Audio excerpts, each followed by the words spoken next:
Zhao high ने सिर हिलाया। ऐसी शर्तें उन्हें स्वीकार्य थीं। यदि ब्लैक मैजिशियन एलायंस वास्तव में इतना ढीला होता तो इसमें शामिल होना कोई मुद्दा नहीं होता। मारू ने झाओ हाई की अभिव्यक्ति को देखा, मुस्कुराया, फिर कहा, जब तक आप गठबंधन में शामिल होंगे, कुछ सामान्य और सामान्य जानकारी निःशुल्क प्रदान की जाएगी। यदि आप चाहते हैं कि गठबंधन आपको विशेष परिस्थितियों वाले मामलों की जांच में मदद करे या किसी विशिष्ट व्यक्ति की तलाश करे, तो गठबंधन शुल्क का अनुरोध करेगा। ये शुल्क इस जानकारी को प्राप्त करने की कठिनाई पर आधारित होगा। स्वाभाविक रूप से, गठबंधन ऐसे मिशन भी देगा जिनमें आप भाग ले सकते हैं। उदाहरण के लिए, कुछ जादूगर कुछ व्यक्तियों के बारे में जानकारी भी प्राप्त कर सकते हैं। आप उनकी जांच में कितनी मदद करते हैं, ये गठबंधन के कमीशन से आपको मिलने वाली राशि का आधार बनेगा। यदि किसी जादूगर को जादुई जानवर की आवश्यकता है और आप उसे पकड़ने में मदद करते हैं, तो गठबंधन उसके लिए भी एक कमीशन पारित करेगा। झाओ हाई मुस्कुराए और सोचा कि ब्लैक मैजिशियन एलायंस दिलचस्प था। ये पृथ्वी पर उपन्यासों में आम भाड़े के अपराधियों की तरह लग रहा था। उन्होंने जो चीजें की वे समान थीं, सिवाय इसके कि गठबंधन ने काले जादूगरों को पूरा किया। मुस्कुराते हुए झाओ हाई ने कहा, गठबंधन में शामिल होने के लिए मुझे क्या देना होगा?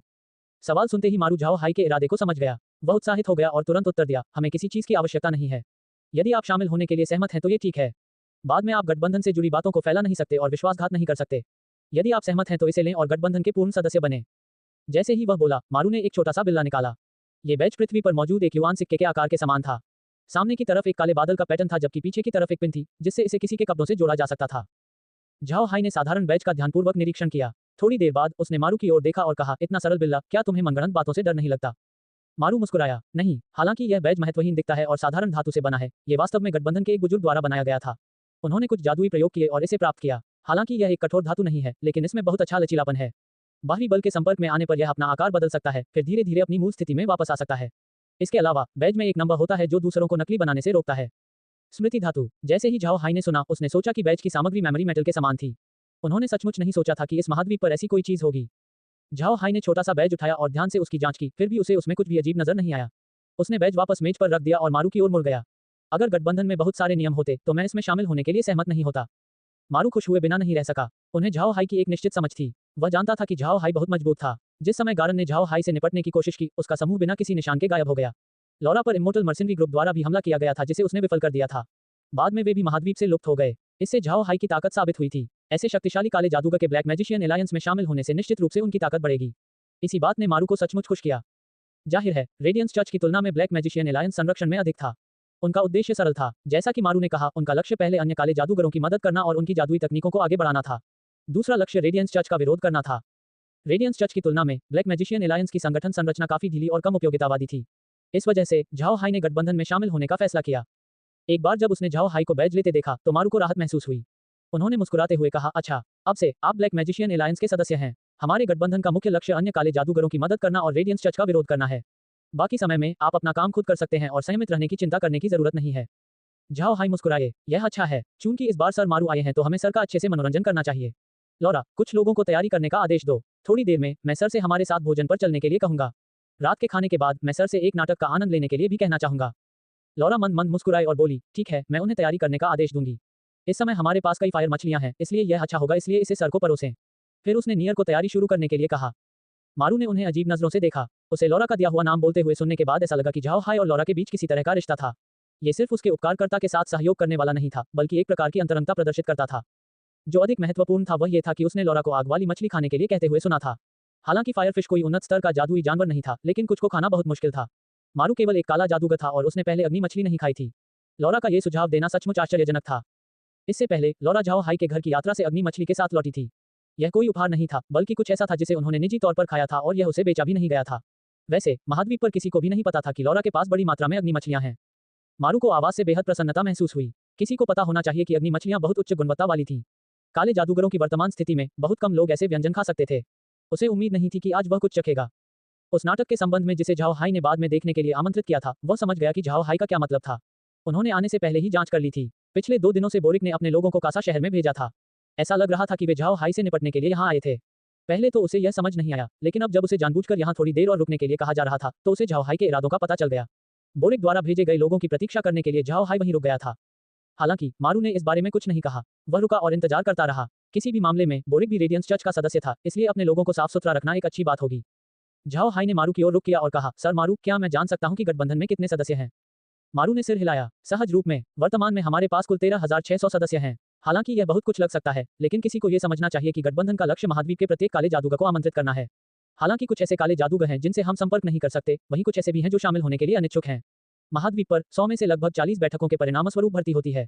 यदि हमारे पास केवल इतने ही कम होंगे तो हमारे दिन कठिन होंगे। झाओ हाई ने सिर हिलाया। हालांकि उन्हें आग महाद्वीप की स्थिति के बारे में ज्यादा समझ नहीं थी, लेकिन उन्हें परसेलडची की एक निश्चित समझ थी।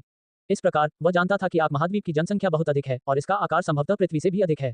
जनसंख्या पृथ्वी से कम नहीं होनी चाहिए। इस मामले में आग महाद्वीप के एक संगठन के रूप में 10,000 से अधिक सदस्य संख्या के साथ भी ये बहुत विषम अनुपात था। झाओ हाई ने मारू की ओर रुख किया और पूछा, क्या गठबंधन का चर्च के साथ कोई संबंध है? जैसे क्या हम कई भाड़े के समूहों को नियंत्रित करते हैं? मारू ने मुस्कुराते हुए कहा, जैसा कि आप जानते हैं, गठबंधन एक ऐसा संगठन है जिसमें सीधे नियंत्रण में रहने वालों के पास कोई बड़ी शक्ति नहीं होती है।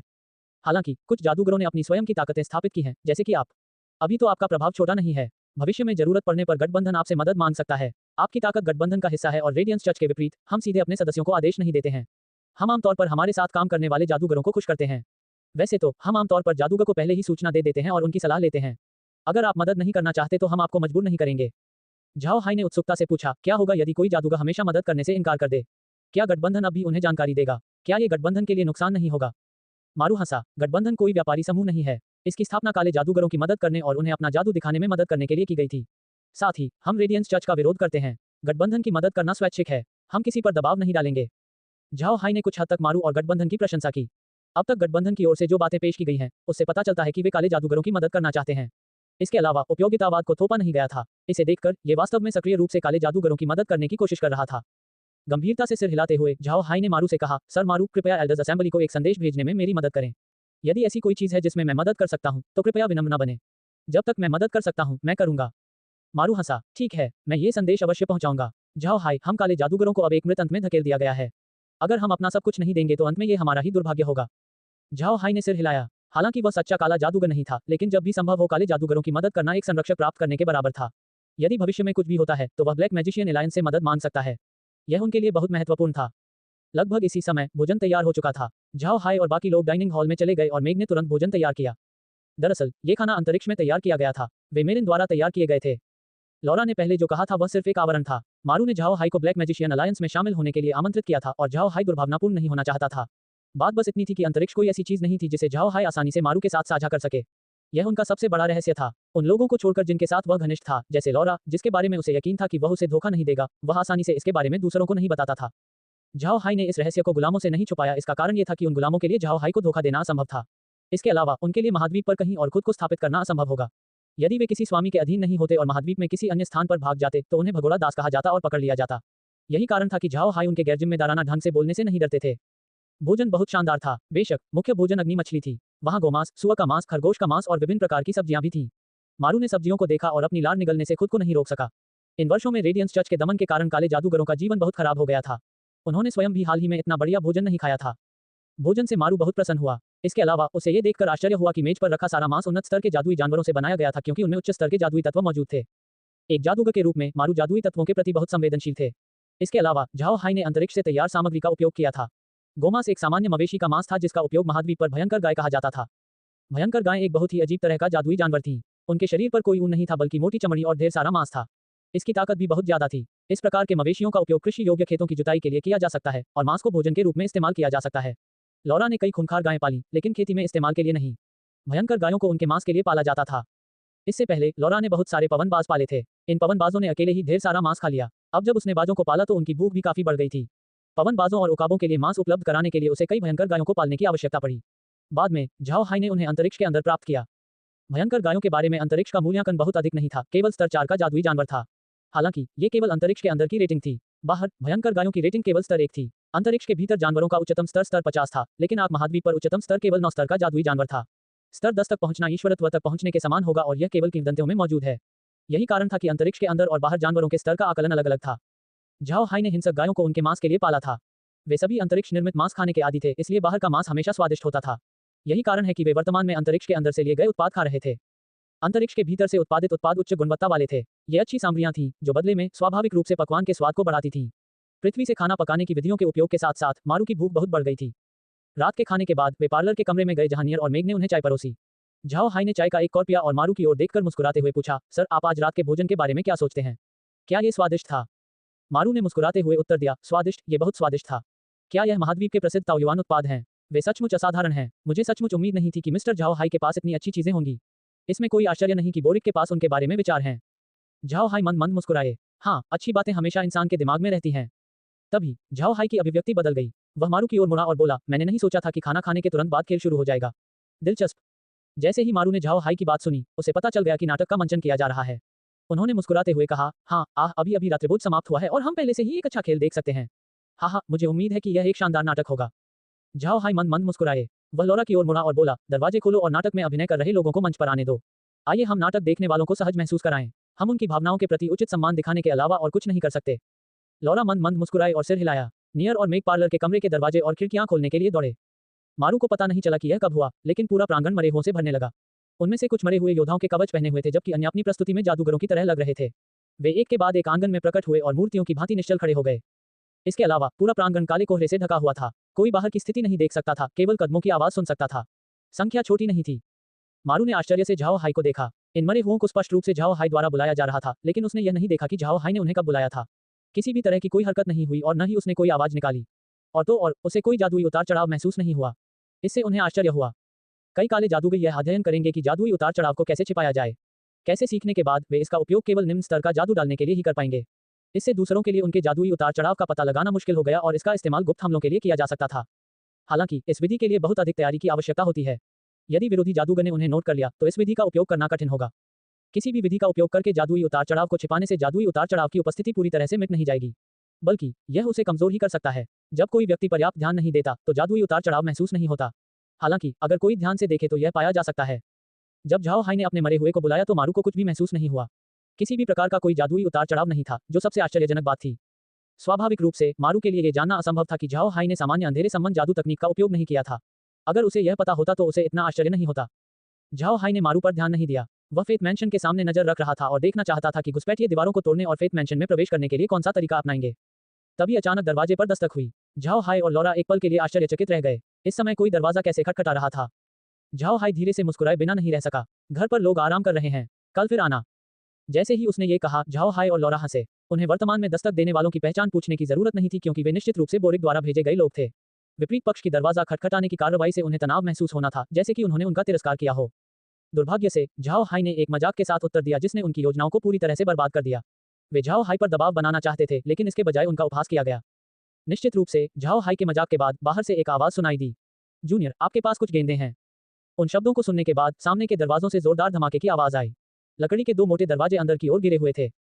झाओ हाई और अन्य लोगों ने गिरे हुए दरवाजों पर कोई ध्यान नहीं दिया। हालांकि उन्होंने ये देखने के लिए दरवाजों की ओर देखा कि इस बार कौन आया था। 5 व्यक्ति बाहर खड़े थे। उन 5 ने सफेद जादुई वस्त्र पहने थे और अपने हाथों में सफेद जादू की लाठियां ले रखी थी। झाओ हाई समझ गए कि ये 5 सभी प्रकाश जादूगर थे। इसके अलावा उनकी रैंक कम नहीं थी। 5 प्रकाश जादूगर एक असाधारण दिखने वाली गाड़ी के पास खड़े थे। गाड़ी का ऊपरी हिस्सा शुद्ध सफेद रंग का था जो रात में चमकता था। गाड़ी को खींचने वाले कोई सामान्य घोड़े के आकार के जादुई जानवर नहीं थे, बल्कि शेर के आकार के जानवर थे। शेर के आकार के वे जादुई जानवर भी सफेद थे और उनमें न केवल भयंकर युद्ध की आभा थी, बल्कि पवित्रता की आभा भी थी। लौरा ने झाओ हाई से फुसफुसाकर कहा, पवित्र हल्की लकड़ी से बनी एक गाड़ी। ऐसा लगता है कि ये रेडियंस चर्च के लोग हैं और इनका रुतबा कोई कम नहीं है।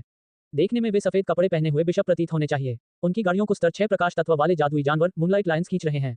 उनकी युद्ध गुणवत्ता उच्च है और वे हल्के मौलिक जादू का भी उपयोग करते हैं। 5 सफेद कपड़े पहने बिशपों के पीछे शूरवीरों की एक पलटन खड़ी थी। उन शूरवीरों की शक्ल सूरत बिल्कुल अलग थी। उनमें से प्रत्येक की वर्दी के नीचे एक क्रॉस था और वे सफेद सींग वाले युद्ध घोड़े पर सवार थे। वे सफेद सींग वाले योद्धा घोड़े चमकीले चांदी के कवच से सुसज्जित थे। प्रत्येक शूरवीर ने चमकदार चांदी का शारीरिक कवच पहना था और अपने दाहिने हाथ में 4 मीटर लंबा शूरवीर भाला रखा था। उनके बाएं हाथों में एक बड़ी मीनार ढाल थी और उनके शरीर के कवच से सफेद पंख निकले हुए थे। उनके शूरवीर भालों के भाले के नीचे एक त्रिकोणीय ध्वज था। भालों ने आकाश की ओर इशारा किया, जिससे त्रिकोणीय ध्वज हवा में लहराने लगा। झाओ हाई ने उन शक्तिशाली शूरवीरों की शक्ल की जांच की और बुदबुदाया, मुझे कहना होगा, उन साथियों की शक्ल वास्तव में अच्छी है। बात बस इतनी है कि मुझे नहीं पता कि कवच के नीचे क्या है। क्या कोई इंसान होगा या कोई भूत। जैसे ही झाओ हाई की आवाज धीमी हुई, सफेद कपड़े पहने बिशपों में से एक की ओर से ठंडी आवाज आई, क्या आप झाओ हाई हैं? गंदा काला जादूगर, आज भगवान की महिमा के लिए हम तुम्हें हमेशा के लिए गायब कर देंगे। झाओ हाई ने 5 सफेद कपड़े पहने बिशपों को देखा और मुस्कुराए। आपने ये पंक्ति कितनी बार कही है? आप इसे इतनी सहजता से कैसे कह सकते हैं? आज क्या आपने परसेल कबीले से वादा नहीं किया था कि आप इतना बड़ा हंगामा नहीं करेंगे? मेरी बात सुनो, हमें दिल से बोलना चाहिए, न कि कोई हरकत करनी चाहिए। हो सकता है कि मैंने पहले हमला किया हो, लेकिन इस तरह हम बहुत सारी परेशानी से बच सकते हैं। जब उसने झाओ हाई को सुना तो लौरा मुस्कुराए बिना नहीं रह सकी। उसे उम्मीद नहीं थी कि झाओ हाई इस समय इतना दुष्ट होगा और अप्रत्याशित रूप से ये शब्द कहेगा। झाओ हाई का स्वभाव काफी खुशमिजाज था, लेकिन वह बहुत लंबे समय तक घर पर रहने वाला व्यक्ति था, इसलिए वह थोड़ा सुस्त दिखाई देता था। इसके अलावा वह अभी अभी आर्क महाद्वीप में स्थानांतरित हुआ है। दबाव के कारण वह ज्यादा मजाक नहीं कर पाया था। हालांकि आज वह ब्लैक मैजिशियन अलायंस में शामिल हो गया था और परसेल डची छोड़ने वाला था। ऐसे में उसने अपना दिल थोड़ा ढीला कर लिया। वह सफेद कपड़े पहने बिशपों के साथ कुछ चुटकुले कहने से खुद को नहीं रोक सका। उन सफेद कपड़े पहने बिशपों को उम्मीद नहीं थी कि जब झाओ हाई ने उनकी लाइनअप देखी तो वह इतने निश्चिंत होंगे। बीच में बिशप खुद को रोक नहीं सका और गुस्से में बोला, जूनियर, तुम ऐसी बकवास बोलने की हिम्मत कर रहे हो। आप जैसे गंदे इंसान को भगवान की कृपा से शुद्ध करने की जरूरत है। यही एकमात्र रास्ता है। झाओ हाई ने मुस्कुराते हुए कहा, यह एक अच्छा विकल्प है। हालांकि आप गलत समय पर आए। भगवान का तेज दिन में पवित्र कर सकता है, लेकिन रात में भगवान का तेज बदल जाता है। हाँ, मैं आपकी फैंसी गाड़ी और बड़ी बिल्लियों को उसे खींचते हुए देख रहा हूँ। मैं ये भी देख रहा हूँ कि आपके पीछे के शूरवीर बहुत अच्छे लग रहे हैं। मैं आप सभी को अपना गुलाम बनाने के प्रति काफी अनिच्छुक हूँ। मारू झाओ हाई के पास बैठा था और सच कहूँ तो वह इस समय बहुत घबराया हुआ था। किसी को पता होना चाहिए कि रेडियंस चर्च के भीतर सफेद कपड़े पहने बिशप अस्तित्व में थे जो पोप और आर्चबिशप के ठीक नीचे खड़े थे। उनमें से प्रत्येक ताकत में कम से कम 7वें दर्जे का जादूगर होगा। उनके पास मौजूद जादुई लाठियों के अलावा गाड़ी और उसे खींचने वाले जादुई जानवर अपनी ताकत से इसे बढ़ा सकते थे और बढ़ा सकते थे। ये कहा जा सकता है कि उनकी ताकत 8वीं रैंक के विशेषज्ञ से कम नहीं थी। 5 रैंक 8 प्रकाश जादूगर। इसके साथ ही उनकी युद्ध शक्ति ऐसी नहीं थी जिसे हल्के में नाटक कहा जा सके। हल्का तात्विक जादू काले जादू का शत्रु था। ये वाक्य मिथ्या नहीं था। एक प्रकाश जादूगर के सामने काले जादूगरों को जन्मजात नुकसान उठाना पड़ा। इससे भी अधिक विपरीत पक्ष ने झाओ हाई से निपटने के लिए इतनी अधिक ताकत वाले जादूगरों को भेजा था। उनसे निपटते समय झाओ हाई को इतना उदासीन देखकर मारू को झाओ हाई के प्रति प्रशंसा महसूस हुई। झाओ हाई के बोलने के बाद वह लौरा की ओर मुड़ा और पूछा, तुम क्या सोचती हो लौरा? विचार अच्छा है या बुरा? यदि एक काला जादूगर उस पवित्र हल्की लकड़ी की गाड़ी पर बैठा है जिसे एक मरे हुए बिशप कोचमैन के साथ मरे हुए मूनलाइट लायंस द्वारा खींचा जा रहा है, इसे निश्चित रूप से हवा की तरह चलना चाहिए। लौरा और अन्य लोग हैरान थे। हालांकि लौरा को झाओ हाई पर बहुत भरोसा था, फिर भी उसे ऐसी बातें कहते हुए सुनकर उसे आश्चर्य हुआ। आश्चर्यचकित होने के लिए कोई भी उन्हें दोषी नहीं ठहरा सकता। झाओ हाई के शब्द सचमुच बहुत आश्चर्यजनक थे। अगर झाओ हाई ने ऐसा किया तो ये पूरे महाद्वीप के रेडियंस चर्च के मुंह पर तमाचा मारने के समान होगा। रेडियंस चर्च इसे जाने नहीं देगा। इनमें सबसे अधिक आश्चर्य मारू को हुआ। मारू ब्लैक मैजिशियन एलायंस में शामिल होने वाले पहले लोगों में से एक थे। पिछले कुछ वर्षों में उन्होंने रेडियंस चर्च का विरोध किया था, इसलिए उन्हें इस बात की निश्चित समझ थी कि रेडियंस चर्च कितना शक्तिशाली था। सच कहूं तो कई लोग झाओ हाई की तरह नहीं बोलेंगे। यहाँ तक कि रैंक 9 के विशेषज्ञ भी आसानी से ऐसी बातें कहने की हिम्मत नहीं करेंगे। ब्राइट चर्च में केवल एक भी रैंक 9 विशेषज्ञ नहीं था, इसलिए एक सामान्य रैंक 9 विशेषज्ञ इतना ऊब नहीं होगा कि इस तरह बोल सके। हालांकि मारू बहुत उत्साहित था। ब्लैक मैजिशियन एलायंस वर्षों से रेडियंस चर्च का विरोध कर रहा था, फिर भी वे केवल गुप्त और गुप्त हमलों में भाग ले रहे थे। महाद्वीप के अधिकांश लोगों को इसकी भनक तक नहीं लगी। इसके अलावा वे अभी भी रेडियंस चर्च के प्रतिशोध से डरे हुए थे। उन्होंने छोटी मोटी हरकतें की, लेकिन झाओ हाई ने कहा कि वह सफेद कपड़े पहने बिशपों के साथ क्या करेंगे। उन्होंने इसके बारे में सोचने की हिम्मत भी नहीं की। उसकी बात सुनकर वे श्वेत वस्त्रधारी बिशप दंग रह गए। इसके बाद जो हुआ वह असीम क्रोध था। उन्होंने सोचा भी नहीं था कि कोई काला जादूगर उनके प्रति ऐसी बदतमीजी से बात करने की हिम्मत करेगा। बिशप की शक्ति और प्रभाव महाद्वीप पर किसी मध्यम दर्जे के अभिजात वर्ग से कम नहीं था। अब फिर भी किसी ने उनके प्रति ऐसी बदतमीजी करने की हिम्मत की थी। यहाँ तक कि उन्हें नजरअंदाज भी किया गया, जिससे वे सचमुच नाराज हो गए। उन सफेद कपड़े पहने बिशपों के शरीर गुस्से से कांपने लगे और उनमें से एक जोर से चिल्लाया, गंदा काला जादूगर, आपके विचारों में शैतान द्वारा जहर भर दिया गया है। आओ और भगवान से बपतिस्मा स्वीकार करो। झाओ हाई हंसे और बिशप की ओर देखते हुए बोले, क्या तुम्हारे सिर दरवाजे में फंस गए थे? क्या इसीलिए आप ऐसी बातें कह सकते हैं? क्या आप महाद्वीप पर किसी ऐसे व्यक्ति को ढूंढ सकते हैं जो किसी के कहने पर अपना सिर काटने की इजाजत दे दे? क्या रेडियंस चर्च के पास वास्तव में ऐसे बेवकूफों का नियंत्रण है? बिशप की आंखें गुस्से से लाल हो गईं। जैसे ही वह कुछ कहने ही वाला था, उसके बगल के बिशप ने कहा, हम रेडियंस चर्च के नहीं हैं। हम सिर्फ भाड़े के लोग हैं जो काले जादूगरों को नहीं समझते हैं। झाओ हाई ने इस बिशप की आंखों में देखा, जबकि अन्य सफेद कपड़े पहने बिशप भी गुस्से से भरे हुए थे। ये शांत दिखाई दे रहा था। ये बिशप झाओ हाई के ताने से नाराज या प्रभावित नहीं हुआ था। झाओ हाई ने उस व्यक्ति की शक्ल देखी और जान लिया कि यह एक गहरी और गहरी पृष्ठभूमि वाला व्यक्ति था। ऐसे व्यक्ति की तुलना उन लोगों से नहीं की जा सकती जिनके साथ खिलवाड़ करना आसान था। हालांकि झाओ हाई को कोई परवाह नहीं थी। उन्होंने मुस्कुराते हुए कहा, स्पष्ट दृष्टि वाले लोगों को झूठ नहीं बोलना चाहिए। आप कौन हैं? इसके बारे में हम बिल्कुल स्पष्ट हैं। आपको बुराइयों के बारे में बोलने का अधिकार नहीं है, क्योंकि रेडियंस चर्च स्वयं इतना साफ नहीं है। इतने सारे शब्द कहने के बावजूद कीमत ऐसी चीज नहीं है जो ऐसे हाथ चुका सकें। ये कहने के बाद उन्होंने हाथ हिलाया और जादूगरों की पोशाक पहने कई मरे हुए लोग सफेद कपड़े पहने बिशपों के सामने आ गए। वे मरे हुए थे झाओ जुई और उनकी टीम, झाओ जिया, झाओ शे और झाओ जी, लाइक्रा और उनकी तिकड़ी और बफी। वे 15 मरे हुए जादूगर अचानक प्रकट हुए और उन्हें डरा दिया। झाओ हाई को डर था कि लोग उन्हें पहचान सकते हैं, इसलिए वे लाश के बजाय कंकाल के रूप में दिखाई दिए। उन सफेद कपड़े पहने बिशपों ने झाओ हाई की अभिव्यक्ति को देखा और अधिक क्रोधित हो गए। वे हल्के जादूगर थे, काले जादूगरों के शत्रु थे। अब तथापि झाओ हाई ने अप्रत्याशित रूप से उनके साथ अपना सौदा कर लिया है। इससे वे उससे बहुत घृणा करने लगे। एक बिशप इसे और सहन नहीं कर सका और पहले बोला। वह गुस्से में झाओ हाई पर चिल्लाया, जूनियर, आज हम तुम्हें बताएंगे कि भगवान की प्रतिभा हर जगह है। चिल्लाने के बाद उसने अपनी लाठी उठाई और एक मंत्र पढ़ा। झाओ जुई पर अचानक एक सफेद रोशनी चली। ये जादू अपेक्षित रूप से प्रभाव हमले का रैंक 6 प्रकाश तत्व क्षेत्र था। पवित्र प्रकाश उतरता है। मारू झाओ हाई के पास चुपचाप बैठा रहा। जब झाओ हाई ने बिशपों से झगड़ा किया तो उसका दिल धड़कना बंद नहीं कर सका। झाओ हाई को सफेद कपड़े पहने बिशपों से निपटने के लिए मरे हुए लोगों को भेजते देखकर मारू चिंतित हो गया। अंतर बहुत ज्यादा था। किसी को पता होना चाहिए कि कोई बिशप के साथ आसानी से खिलवाड़ नहीं कर सकता। हालांकि ये मंजर कैसे हुआ ये देखकर हर कोई हैरान रह गया। उन्होंने एक मरे हुए जादूगर को अचानक आगे बढ़ते देखा। इस जादूगर ने एक सफेद जादुई वस्त्र पहना था और एक सफेद छड़ी पकड़ रखी थी।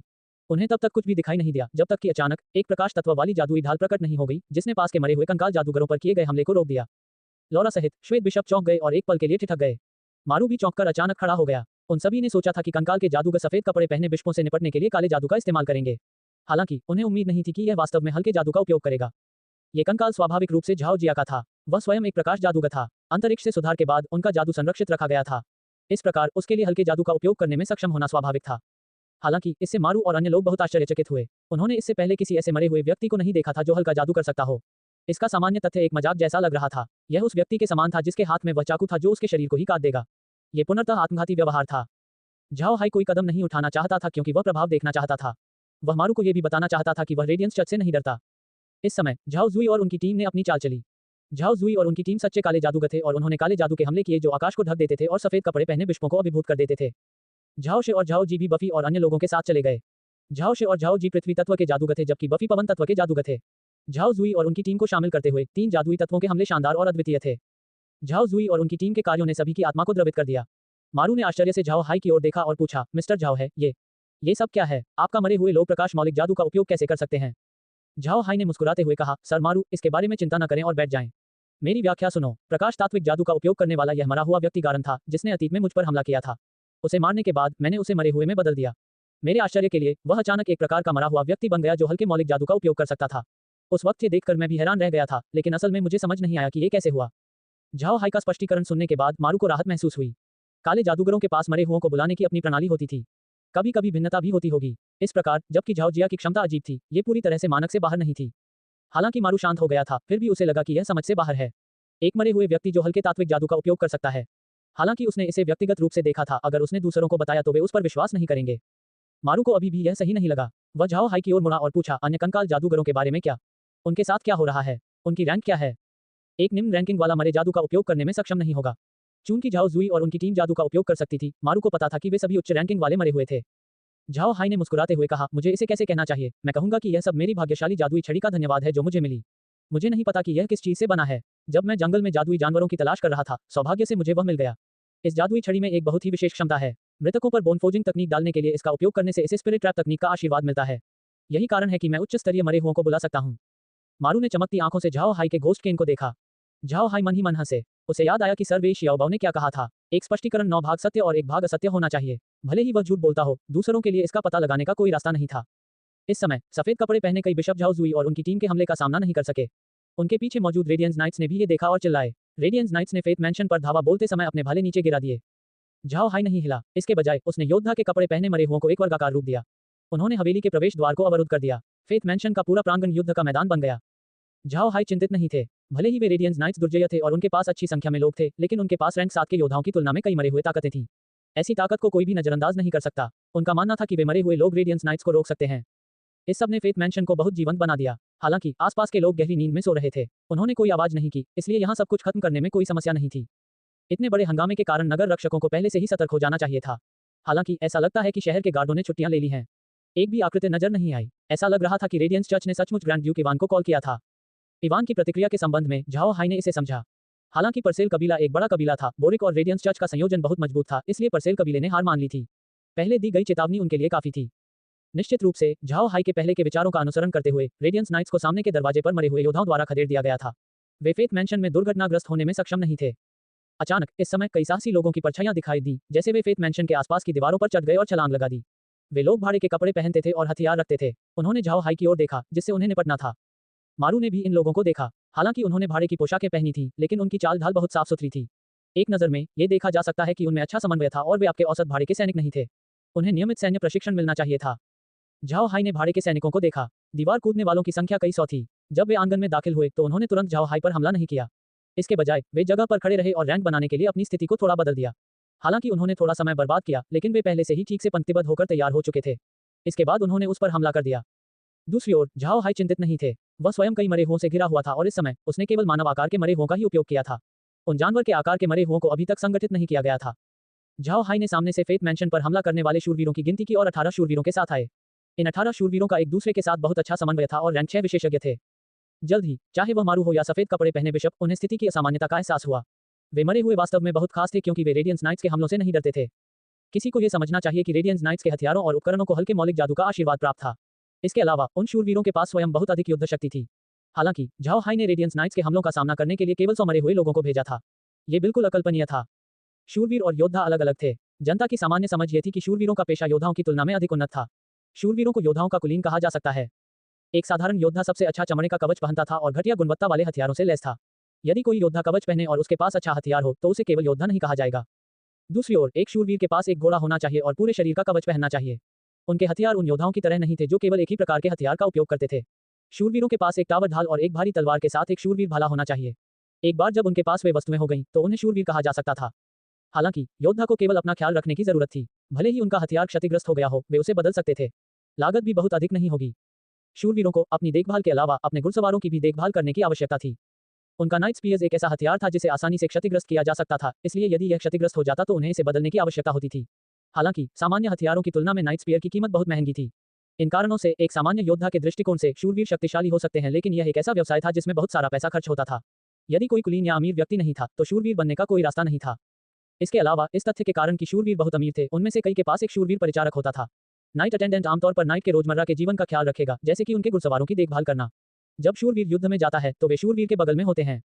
एक शूरवीर की युद्ध शक्ति निस्संदेह दुर्जय थी। उनकी ताकत का सीधा संबंध उनके माउंट से था। यदि पर्वत दुर्जय होता तो शूरवीर भी दुर्जय होता। स्वाभाविक रूप से यदि वे एक दुर्जय पर्वत चाहते हैं तो उन्हें काफी धनराशि खर्च करने की आवश्यकता होगी। इन रेडियंस नाइट्स में एक समान माउंट थे। उनमें से प्रत्येक के पास रैंक 5 का जादुई जानवर एक गेंडा था। यूनिकॉर्न रैंक 5 प्रकाश तत्व वाले जादुई जानवर थे और ऐसी अफवाहें थी कि एल्फ जाति के रैंक 9 संत जानवर का यूनिकॉर्न के साथ खून का रिश्ता था। उनकी युद्ध शक्ति बहुत अधिक थी और वे भारी भार उठा सकते थे। ये बहुत अच्छे माउंट थे। रेडियंस चर्च के शूरवीरों ने ज्यादातर इस प्रकार के यूनिकॉर्न को अपनी सवारी के रूप में इस्तेमाल किया। ऐसा न केवल उनकी युद्ध शक्ति के कारण था, बल्कि इसलिए भी था क्योंकि वे बहुत मजबूत दिखते थे। जब 100 सामान्य योद्धाओं के खिलाफ लड़ाई लड़ी जाती है तो शूरवीरों की 18 सदस्यीय टीम उनके लिए मुकाबले से कहीं अधिक होगी। एक अकेले घुड़सवार शूरवीर की ताकत आसानी से एक योद्धा की संरचना को आसानी से तोड़ सकती है। कुछ हमलों के बाद वे आसानी से उन 100 योद्धाओं को मार सकते थे। दुर्भाग्य से इस बार शूरवीरों का सामना सामान्य योद्धाओं से नहीं हो रहा था, बल्कि वे 7वीं रैंक के योद्धा जितने शक्तिशाली थे। शूरवीरों का आक्रमण सुचारू रूप से नहीं चला और उनके पास इन मरे हुओं को नष्ट करने का कोई तरीका नहीं था। ये सचमुच उनके लिए बहुत ही दुर्लभ मामला था। आम मरे से निपटना इन रेडियंस नाइट्स के लिए एक बहुत ही सरल समस्या थी, क्योंकि उनके सभी हथियार प्रकाश तत्व जादू से संपन्न थे। जब तक उनका सामना मरे हुए लोगों से होता, वे उन्हें भारी नुकसान पहुंचा सकते थे। समस्या ये थी कि ये मरे हुए लोग सामान्य नहीं थे, आम मरे हुए थे। ये मरे हुए लोग प्रकाश तत्व के जादू से नहीं डरते थे। मारू ने स्थिति को देखते हुए घूर कर देखा। आज उसने जो देखा वह कुछ ऐसा था जो उसने अतीत में देखा था, रेडियंस नाइट्स और अनडेड के बीच लड़ाई। हालांकि आज लड़ाई उसकी समझ से परे हो गई थी। मरे और रेडियंस नाइट्स दोनों ने एक दूसरे का बहुत विरोध किया और हवा में नहीं गिरे। उनकी राय में यह एक काल्पनिक दृश्य था। उन भाड़े के सैनिकों से घिरे मरे लोगों ने लगातार उनके हमलों को रोका। झाओ हाई पुराने देवताओं में से एक की तरह वहीं बैठा रहा। ऐसा लग रहा था मानो वह सचमुच कोई सजीव युद्ध नहीं बल्कि अपने सामने कोई नाटक देख रहा हो। मारू को नहीं पता था कि झाओ हाई क्या सोच रहा था। उन्हें संदेह था कि झाओ हाई सिर्फ एक पागल आदमी नहीं था। कोई पागल ऐसा काम नहीं कर पाएगा। मारू को नहीं पता था कि ऐसे सुपर पागल आदमी को ब्लैक मैजिशियन एलायंस में आमंत्रित करना सही था या गलत। इस समय लॉरा ने बाहर के लोगों को देखा और झाओ हाई से कहा, भाई है, इसे ज्यादा देर तक मत खींचो। यदि आप ऐसा करते हैं तो ये बुरा होगा और आपको ग्रैंड ड्यूक को कबूलनामा देना होगा। झाओ हाई ने सिर हिलाया और अपना हाथ लहराया। अचानक फेथ मैंशन के भीतर बहुत सारे मरे हुए जादुई जानवर प्रकट हुए। इन मरे हुओं की विशेषता ये थी कि ये सभी बहुत बड़े थे। प्रत्येक मरे की ऊंचाई कम से कम 2 से 3 मीटर थी। कुछ 5 से 6 मीटर लंबे भी थे। इसके अलावा उनके कंकाली और शरीर गहरे हरे रंग के थे और उनकी हड्डियों से स्पाइक्स उभरे हुए थे। वे ऐसे नहीं लग रहे थे जिनके साथ किसी को खिलवाड़ करना चाहिए। जब ये मरे हुए लोग प्रकट हुए तो उनके शरीर पर लगे नुकीले कांटे एक क्रूर तीर की तरह तेजी से उड़ गए। वे भाड़े के सैनिकों की ओर उड़े और उनमें से कई को मार गिराया। कीलों के उड़ने के बाद जादुई जानवरों ने तुरंत उन पर काबू पा लिया। हालांकि मारू ने कहा कि उन भाड़े के सैनिकों के पीछे कई मरे हुए लोग थे। वे मरे हुए लोग मृत्यु के समान थे क्योंकि वे मुख्य रूप से हत्या की रणनीति का इस्तेमाल करते थे। वे चुपचाप पीछे के भाड़े के सैनिकों से छुटकारा पा रहे थे। कई भाड़े के सैनिकों के पीछे अब कोई नहीं था और वे आसानी से मारे गए। यह आपदा बहुत तेजी से आई थी। मारे जाने से पहले भाड़े के सैनिकों के पास प्रतिक्रिया करने के लिए पर्याप्त समय नहीं था। जो लोग अभी तक नहीं मारे गए थे वे अब मरे हुए लोगों के घेरे में फंस गए थे और भागने में सक्षम नहीं थे। इन भाड़े के सैनिकों से निपटने के लिए केवल कुछ मरे हुए लोगों का ही उपयोग किया गया था। अधिकांश मरे हुए लोग रेडियंस नाइट्स और सफेद कपड़े पहने बिशपों के आसपास थे। मारू को समझ नहीं आ रहा था कि क्या कहे। उसने कभी यह उम्मीद नहीं की होगी कि झाओ हाई में इतने सारे लोग मरे होंगे। इसके अलावा इन मरे हुओं की युद्ध शक्ति बहुत अधिक थी। इस बार रेडियंस चर्च को घाटा होगा। उन 5 सफेद कपड़े पहने बिशपों को भी एहसास हो गया था कि चीजें अच्छी नहीं दिख रही हैं। उन्हें उम्मीद नहीं थी कि झाओ हाई में इतनी अप्रत्याशित ताकत होगी। धीरे धीरे वे हताश होने लगे। वे जानते थे कि आज उन्हें जीवित रहने और लड़ने के लिए हर संभव प्रयास करना होगा। झाओ हाई इस समय खड़ा था और 5 सफेद कपड़े पहने बिशपों को देख रहा था। वह जानता था कि ये नेता हैं। अन्य लोग दौड़ सकते थे लेकिन ये 5 नहीं दौड़ सके। उसने गुप्त रूप से कैयर को एक आदेश दिया। जब तक सफेद कपड़े पहने बिशप कोई हरकत करते उसे तुरंत उनके खिलाफ कदम उठाना होता। झाओ हाई ने कैयर को तैयारी करने का आदेश एक बिशप की शांति के कारण दिया था। जब उसने पहले जादुई जानवर को मरा हुआ छोड़ा तो सफेद कपड़े पहने सभी 4 बिशपों के चेहरे का रंग बदल गया। एक को छोड़कर सभी। ये वही था जिसके बारे में झाओ हाई बात कर रहा था। उसने सोचा कि वह बिशप बहुत शांत था और शायद कुछ योजना बना रहा था। ये बिशप बहुत शांत था और उसकी शांति उसकी अपनी ताकत के कारण नहीं लगती थी। इस बिशप की शक्ति अन्य 4 की तुलना में औसत थी। हालांकि वह बेहद शांत था, जैसे उसे कोई डर ही न हो। ऐसा व्यक्ति अवश्य ही अपने हाथों में कुछ न कुछ छुपाता रहता है। गहरी पृष्ठभूमि वाले इस प्रकार के व्यक्ति के पास खेलने के लिए निश्चित रूप से एक अंतिम कार्ड होना चाहिए। इसके अलावा किसी को नहीं पता था कि उसके पास कौन सा कार्ड है। ऐसे में झाओ हाई ने उस पर विशेष ध्यान दिया। यही कारण है कि उसने करियर को उससे निपटने का आदेश दिया। लौरा और अन्य लोगों ने वही दृश्य देखा था। उन्होंने सफेद कपड़े पहने बिशपों को देखा और जान गए कि वे भाग नहीं सकते। मारू को नहीं पता था, लेकिन बाकी लोग समझ गए कि उनके पक्ष में 9 रैंक के 2 विशेषज्ञ थे। एक पल की सूचना पर रैंक 9 विशेषज्ञ आदेश का पालन करेंगे और अपने विरोधियों से छुटकारा पा लेंगे। भले ही विरोधी पक्ष के पास गैर दिशात्मक स्थानांतरण स्क्रॉल जैसा कोई प्राचीन जादुई उपकरण हो, फिर भी वे बच नहीं पाएंगे। लड़ाई संभावनाओं से भरी थी। जब तक कोई तैयार है, सभी दुर्घटनाओं को अनिवार्य रूप से टाला जा सकता है। झाओ हाई इस बार तैयार था। वह अपने सभी शत्रुओं के आने की प्रतीक्षा कर रहा था। अगर दुश्मन नहीं आते तो कोई दिक्कत नहीं थी। अगर उन्होंने ऐसा किया तो वे बच नहीं पाएंगे। भाड़े के सैनिक एक के बाद एक नीचे गिरते गए और युद्ध के मैदान में अब कोई रहस्य नहीं रह गया। रेडियंस चर्च और बोरिक दोनों की योजनाएं पूरी तरह से विफल हो गई थीं। तभी सफेद कपड़े पहने बिशप की गाड़ी से 3 छायाएं प्रकट हुईं। 3 सफेद कपड़े पहने बिशप प्रतिक्रिया करने में सक्षम नहीं थे, इससे पहले कि 3 भेदी तलवारों ने उनकी जान ले ली। हालांकि सफेद कपड़े पहने बिशपों ने हल्के तत्व वाले सुरक्षा कवच का इस्तेमाल किया था, लेकिन वे उन भेदी तलवारों के हमले को रोकने में सक्षम नहीं थे। इस प्रकार पलक झपकते ही सफेद कपड़े पहने 3 बिशपों की मृत्यु हो गई। इस समय झाओ हाई अभी भी शांत बिशप पर ध्यान दे रहा था और उसने अपने दांत पीसते हुए देखा कि उसके चेहरे के भाव अंततः बदल गए। जैसे ही उसने झाओ हाई की छाती पर हाथ बढ़ाया, उसने दुर्भावना से देखा। जैसे ही वह उसे छूने ही वाला था, जमीन से लताएं फूट पड़ी और बचे हुए 2 सफेद कपड़े पहने बिशपों की छाती की ओर बढ़ गईं। जब लताएं आई तो सफेद रोशनी की एक चमक दिखाई दी और लताओं को रोकने की कोशिश की, लेकिन असफल रही। सफेद कपड़े पहने बिशप की घटनास्थल पर ही हत्या कर दी गई। मरते समय उसकी आंखें अविश्वास से भरी थीं। मारू ने ये सब देखा और यहाँ तक कि 18 रेडियंस नाइट्स भी अवाक रह गए। चाहे कुछ भी हुआ हो, वे विश्वास नहीं कर पा रहे थे कि 5 सफेद कपड़े पहने बिशप इतने अप्रत्याशित रूप से मर सकते हैं। यह उस सफेद कपड़े पहने बिशप के लिए विशेष रूप से सच था जिसने उसके सीने में कुछ पाने की कोशिश की थी। उस सफेद कपड़े वाले बिशप की गहरी पृष्ठभूमि थी और भले ही रेडियंस नाइट्स को नहीं पता था कि वह क्या ले जा रहा था, वे जानते थे कि सफेद कपड़े वाले बिशप के पास कुछ था, एक सुरक्षा अंगूठी। सुरक्षा अंगूठी महाद्वीप पर एक सामान्य जादुई वस्तु थी। इस प्रकार की जादुई वस्तु जादुई सरणियों से युक्त थी जो अनुसंधान मंडलियों से स्थापित की गई थी। शोध की लंबी अवधि के बाद वे सुरक्षा जादू को एक अंगूठी में सील करने में सक्षम हुए, जहां से इसे इसका नाम मिला। सुरक्षा रिंगों को कई ग्रेडों में विभाजित किया गया था। निम्न स्तरीय सुरक्षा रिंग डिस्पोजेबल, एक बार उपयोग की वस्तुएं थीं। ऐसी वस्तु के लिए उपयोग की जाने वाली सामग्रियां विशेष नहीं थीं और लकड़ी या पत्थर जैसी सामान्य सामग्रियां थीं जिनके भीतर निम्न स्तर का सुरक्षा जादू सील किया गया था। ये अपेक्षाकृत सस्ते और सामान्य थे। हालांकि उच्च स्तरीय सुरक्षा छल्ले धातु मिश्र धातुओं से बने होते थे जो उच्च स्तरीय सुरक्षा जादू को सील कर सकते थे। इन्हें बार बार इस्तेमाल भी किया जा सकता था और इन्हें अधिक कीमती जादुई वस्तु माना जाता था। इस सफेद कपड़े वाले बिशप के पिता एक लाल कपड़े वाले आर्चबिशप और रैंक 8 विशेषज्ञ थे। अपने बेटे की सुरक्षा सुनिश्चित करने के लिए उन्होंने उस सफेद कपड़े पहने बिशप को एक उच्च स्तरीय सुरक्षा घेरा दिया था। यह 8वीं रैंक के विशेषज्ञ के हमले को भी बिना तोड़े रोक सकता है। हालांकि ये दयनीय अंगूठी कयर के हमले को नहीं रोक सकी। कयर की ताकत रैंक 9 की तुलना में अधिक थी और उसके आकस्मिक हमले में नियमित रैंक 9 की ताकत के समान थी। इस वजह से सफेद कपड़े पहने बिशप उसके हमले को रोकने में सक्षम नहीं होंगे। उन 18 रेडियंस नाइट्स को उसकी पहचान के बारे में पता था। श्वेत बिशप उनके साथ कुछ योग्यता प्राप्त करने के लिए गया था। किसी ने नहीं सोचा होगा कि इसके बदले वह मर जाएगा। उनकी मृत्यु से वास्तव में कोई फर्क नहीं पड़ा, लेकिन इसका मतलब था कि शूरवीर अब जीवित नहीं रह पाएंगे। वे जानते थे कि उस सफेद कपड़े पहने बिशप के पिता उन्हें जाने नहीं देंगे। रेडियंस नाइट्स की आंखें तुरंत लाल हो गईं। वे जानते थे कि आज चाहे कुछ भी हो जाए, वे मरेंगे। यदि वे युद्ध में मारे गए तो उनके परिवार वालों पर कोई प्रभाव नहीं पड़ेगा। हालांकि यदि वे जीवित वापस आए तो उनके परिवार के सदस्यों को दुर्भाग्य प्राप्त होगा। इन रेडियंस नाइट्स को रेडियंस चर्च द्वारा प्रशिक्षित किया गया था। चर्च ने प्रतिभाशाली बच्चों का चयन किया और उन्हें बचपन से ही प्रशिक्षित किया। ऐसे में रेडियंस चर्च के प्रति उनकी वफादारी में कोई दिक्कत नहीं थी। इसके अलावा उनकी विस्तृत पृष्ठभूमि रेडियंस चर्च द्वारा संग्रहित की गई थी। ऐसा इसलिए था क्योंकि वे वफादार थे और चर्च के साथ बिल्कुल भी विश्वासघात नहीं करेंगे, इसलिए इसके आंतरिक मामलों के बारे में वे स्पष्ट थे। वे जानते थे कि रेडियंस चर्च उतना उज्जवल नहीं था जितना वे दिखाई देते थे और वास्तव में अंदर से काफी धूमिल था, फिर भी वे रेडियंस चर्च को धोखा देने में सक्षम नहीं थे। कोई कह सकता है कि शूरवीरों के कपड़े पहनने वाले ये लोग पहले ही मर चुके थे। 18 रेडियंस नाइट्स ने लगभग एक ही समय पर अपनी चाल चली। उन्होंने एक साथ अपनी टावर ढालें त्याग दी और अपने शूरवीर भाले जमीन में गाड़ दिए। फिर उन सभी ने अपनी भारी तलवारें अपनी काठी से निकाली और उसे अपने बाएं हाथों पर लटका लिया। झाओ हाय एक पल के लिए आश्चर्यचकित रह गए। उसे तब तक समझ नहीं आया कि वे क्या करने की कोशिश कर रहे थे जब तक कि ग्रीन ने जोर से नहीं कहा, मास्टर, हमें उन्हें मार देना चाहिए। वे बलिदान का उपयोग करना चाहते हैं। बलिदान शूरवीरों द्वारा प्रयोग किया जाने वाला एक अनोखा कौशल था। इस कौशल का मतलब था कि वे अपना सब कुछ त्यागने का इरादा रखते थे क्योंकि उन्होंने अपने मांस और रक्त का बलिदान दिया और इसे अपने शूरवीरों के देवता को समर्पित कर दिया। ऐसा करने से उन्हें एक ऐसी ताकत हासिल होगी जो उनके पास वर्तमान से कहीं अधिक होगी। हालांकि इस कौशल का एक बार उपयोग करने पर एक शूरवीर की जान चली जाती थी। अधिक शक्ति प्राप्त करने के लिए स्वयं का बलिदान देना। कौशल की अवधि भी मात्र 1 घंटा थी। उस घंटे के बाद शूरवीर मर जाएगा, इसलिए बलिदान का उपयोग आत्महत्या के समान था। एक बार जब एक शूरवीर बलिदान का प्रयोग करता था तो उसे आमतौर पर 2 रैंकों की ताकत में वृद्धि प्राप्त होती थी। दूसरे शब्दों में, एक बार जब इन रेडियंस नाइट्स ने बलिदान का उपयोग किया तो वे 8वीं रैंक तक पहुंचने में सक्षम होंगे। महाद्वीप पर रैंक 8 का शूरवीर एक स्वामी था, रैंक 9 देवताओं के नीचे एक लगभग अदृश्य अस्तित्व। झाओ हाई ठंडे स्वर में मुस्कुराए और अपना हाथ हिलाया। कई लताएं जमीन से ऊपर उठीं और शूरवीरों के सिर पर जोर से प्रहार करते हुए सीधी हो गईं। 18 रेडियंस नाइट्स को मरने से पहले कराहने का मौका भी नहीं मिला। हालांकि बलिदान बहुत शक्तिशाली था, फिर भी इसकी तैयारी के लिए समय की आवश्यकता थी। कयर द्वारा मारे जाने से पहले 18 रेडियंस नाइट समय पर अपनी तैयारी पूरी नहीं कर पाए थे। झाओ हाई इंतजार नहीं करना चाहता था, इसलिए उसने कयर पर 2 बार हमला किया। यदि वे कई बार मरे तो उसे इसकी परवाह नहीं थी। एक झटके में कयर ने शेष भाड़े के सैनिकों को मार डाला और लड़ाई समाप्त कर दी। कोई यह नहीं कह सकता कि विरोधियों की ताकत कमजोर थी, बस कयर हास्यास्पद रूप से मजबूत था। भले ही उन रेडियंस शूरवीरों ने अपना बलिदान पूरा कर लिया हो, वे अधिकतम 8 रैंक के शूरवीर के बराबर होंगे। रैंक 9 विशेषज्ञ की तुलना में 8वीं रैंक वाले विशेषज्ञ बहुत कमजोर थे। ये बिल्कुल वैसा ही था जब रैंक 8 विशेषज्ञ ग्रीन ने रैंक 9 विशेषज्ञ विंसेंट बफी का सामना किया और उसे वापस लड़ने का मौका नहीं मिला। बफी का जिक्र भी न करें, कयर को इन भाड़े के सैनिकों से कोई परेशानी नहीं थी जो रैंक 8 से कमजोर थे। लगभग तुरंत ही फेथ मैंशन शांत हो गया। झाओ हाई ने हाथ हिलाया और सभी मरे हुए लोगों ने एक लाश उठा ली। फिर वह उन्हें वापस अंतरिक्ष में ले गया। जीवित गेंडा और चांदनी शेर अभी तक झाओ हाई को प्राप्त नहीं हुए थे। ऐसा करने से पहले उसे मारू के चले जाने तक इंतजार करना पड़ा। लाशों को ले जाने के बाद झाओ हाई ने मारू की ओर रुख किया और कहा, सर मारू, हम तुरंत इस जगह को छोड़ देंगे। तुम्हें भी जाना होगा, जबकि आसमान में अभी भी अंधेरा है। आपको जितनी जल्दी हो सके कासा सिटी छोड़ देना चाहिए। रेडियंस चर्च ने इतना बड़ा नुकसान उठाया है और निश्चित रूप से हार नहीं मानेगा। भविष्य में मैं आपसे संपर्क नहीं करूंगा। यदि कोई बात हो तो स्टोनी माउंटेन पर आकर 3 बार जमीन पर दस्तक दें। बात को कागज पर लिखकर एक कमरे में रख दें। फिर मैं नियत समय पर आपसे संपर्क करूंगा।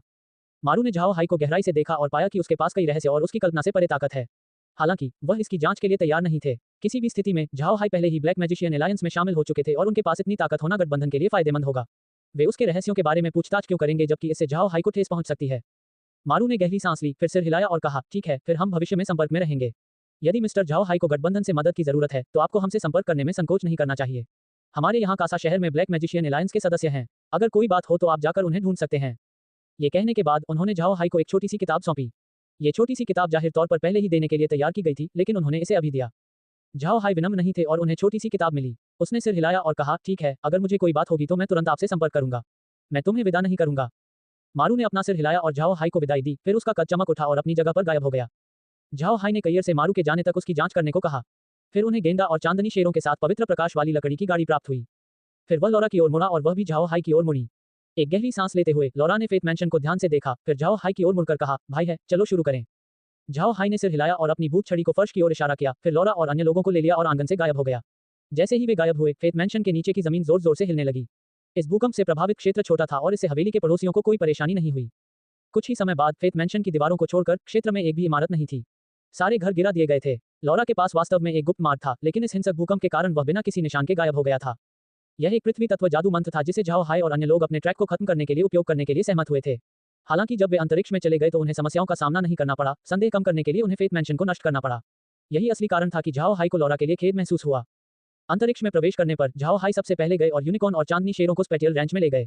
झाओ हाई ने 2 जादुई जानवरों के साथ खेत में प्रवेश ही किया था कि अचानक अंतरिक्ष ने संकेत दिया। गेंडा के आकार के जानवरों की खोज की। मूल्यांकन स्तर लेवल 25 जानवर।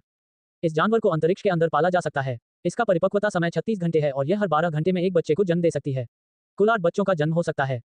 जानवर का डिजिटलीकरण। जानवर अब स्पेटियल शॉप से खरीदा जा सकता है। शेर के आकार का जानवर खोजा गया, नए रूप में बदलाव। मूल्यांकन स्तर लेवल 30 जानवर।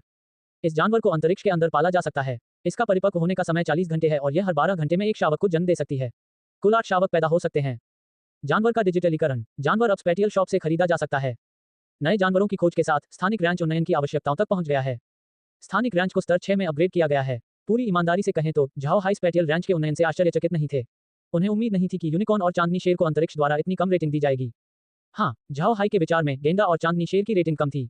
किसी को यह समझना चाहिए कि ये दोनों जादुई जानवर थे जो आप महाद्वीप पर रैंक 5 और रैंक 6 के जादुई जानवर थे।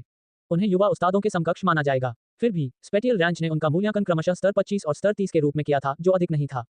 स्थानिक दुकान के लिए जानवरों की मूल सूची में स्तर 25 का जानवर एक क्रेन था और स्तर 30 का जानवर एक दरियाई घोड़ा था। हालांकि क्रेन उड़ सकती थी और हिप्पो की युद्ध दक्षता कम नहीं थी, जादुई जानवरों की तुलना में उनमें काफी कमी थी। अंतरिक्ष ने उन 2 जादुई जानवरों को इतना निचला स्थान कैसे दिया? फिर भी जब यह विचार झाओ हाई के दिमाग में एक बार आया तो उन्होंने इसके बारे में ज्यादा नहीं सोचा। वैसे भी आग महाद्वीप पर और भी जादुई जानवर थे। जब समय आया कि उसका स्तर बढ़ गया तो वह स्पेटियल शॉप से जानवर खरीद सकेगा और उनकी तुलना करके जान सकेगा। अभी झाओ हाई को 5 सफेद कपड़े पहने बिशपों की लाशों से निपटने की जरूरत थी। ये सफेद कपड़े पहने बिशप रेडियंस चर्च के मुख्य सदस्य थे। वे निश्चित रूप से चर्च के बारे में अधिक बातें जानते थे। झाओ हाई के लिए ये जानकारी बहुत काम की थी। वैसे भी उनकी दोनों पहचानें अब रेडियंस चर्च की दुश्मन मानी जाने लगी। ऐसे में उन्हें उनके बारे में और अधिक समझने की जरूरत थी। उन्हें उतनी ही बारीकी से जानना जितना वह खुद को जानता है। झाओ हाई स्पेटियल विला में लौट आए। लौरा पीछे रह गई थी और इस समय लिविंग रूम में बैठी थी। उसका मूड स्पष्ट रूप से काफी खराब था। झाओ हाई कुछ नहीं बोला और चुपचाप लौरा की तरफ चला गया। उसने उसके कंधे पर हाथ रखा और उसका साथ देने के लिए बैठ गया। झाओ हाई को पता था कि लौरा इस समय उदास है। जिस घर को उन्होंने अपने हाथों से बनाया था उसे नष्ट होते देखकर उसे एक अजीब सा एहसास हुआ। इस समय उसे सांत्वना देने के लिए कुछ भी कहना अनावश्यक था। जब तक वह चुपचाप उसके साथ रहता और उसे सहारा देने के लिए कंधा देता, ये काफी था। लौरा धीरे से झाओ हाई के कंधे पर झुक गई। उसके आंसू स्वतंत्र रूप से बह रहे थे। फेथ मैंशन सिर्फ एक साधारण घर नहीं था, बल्कि एक उद्यम था। इसमें उसका पसीना और आंसू थे और यह उसके दिल का घर भी था। लॉरा के हाथों को कसकर पकड़ते हुए झाओ हाई ने धीमी आवाज में कहा, लॉरा, निश्चिंत रहो कि हम देर सवेर वापस आएंगे। जब वह समय आएगा हम फेथ मैंशन से भी अधिक भव्य और आकर्षक कुछ बनाएंगे। लॉरा के आंसू नहीं रुके, इसलिए झाओ हाई ने फुसफुसाकर कहा, ये ठीक है, रो मत। रोना सुंदर नहीं है। हालांकि आपने फेथ मैंशन खो दिया है, आपने स्पेस और फोर्ट आयरन माउंटेन हासिल कर लिया है, और मुझे भी। आप किस चीज से संतुष्ट नहीं हैं? जब उसने सुना कि झाओ हाई ने क्या कहा, लॉरा अपने गिरते आंसुओं के बीच मुस्कुराई। झाओ हाई ने लॉरा की ओर देखा और कहा, रो मत। यदि दादाजी क्विन जॉन और अन्य लोग इसे देखते हैं तो वे सोच सकते हैं कि मैं आपको धमका रहा हूं। अगर तुम्हारे पिता ने ये देख लिया तो मामला और भी गंभीर हो जाएगा और वह मेरा घर भी उड़ा सकते हैं। जब लॉरा ने उसकी बातें सुनी तो वह चौंकी नहीं बल्कि रोने से ज्यादा मुस्कुराने लगी। उसके आंसू अधिक गिरे, लेकिन इस बार वे खुशी के आंसू थे। झाओ हाई अपने सिर पर हाथ फेरने से खुद को नहीं रोक सका और उसने बड़बड़ाते हुए कहा, फिर से, लॉरा, क्या तुम नीचे जाकर चाचा को नहीं देखना चाहती हो? इस बार विस्फोट छोटा नहीं होगा। लॉरा ने सिर हिलाया और मुस्कुराई। वह इतनी हंसी कि वह झाओ हाई की बातों का जवाब नहीं दे सकी और झाओ हाई भी इसमें शामिल होने से खुद को नहीं रोक सकी। चूंकि करेन ने स्पेटियल विला के तहखाने पर कब्जा कर लिया था और इसे अपना प्रयोग कक्ष बना लिया था, इसलिए हर दूसरे दिन एक विस्फोट सुना जा सकता था। कभी कभी वे एक साथ कई आवाजें सुन सकते हैं। झाओ हाई और अन्य को अब तक इन विस्फोटों की आदत हो चुकी थी। झाओ हाई को इससे थोड़ी नाराजगी महसूस हुई। करेन ने अपने प्रयोग यादृच्छिक समय पर किए और कभी कभी ऐसा तब हुआ जब झाओ हाई सो रहा था। जब विस्फोट हुआ तो वह जाग गया और एक कप ले लिया।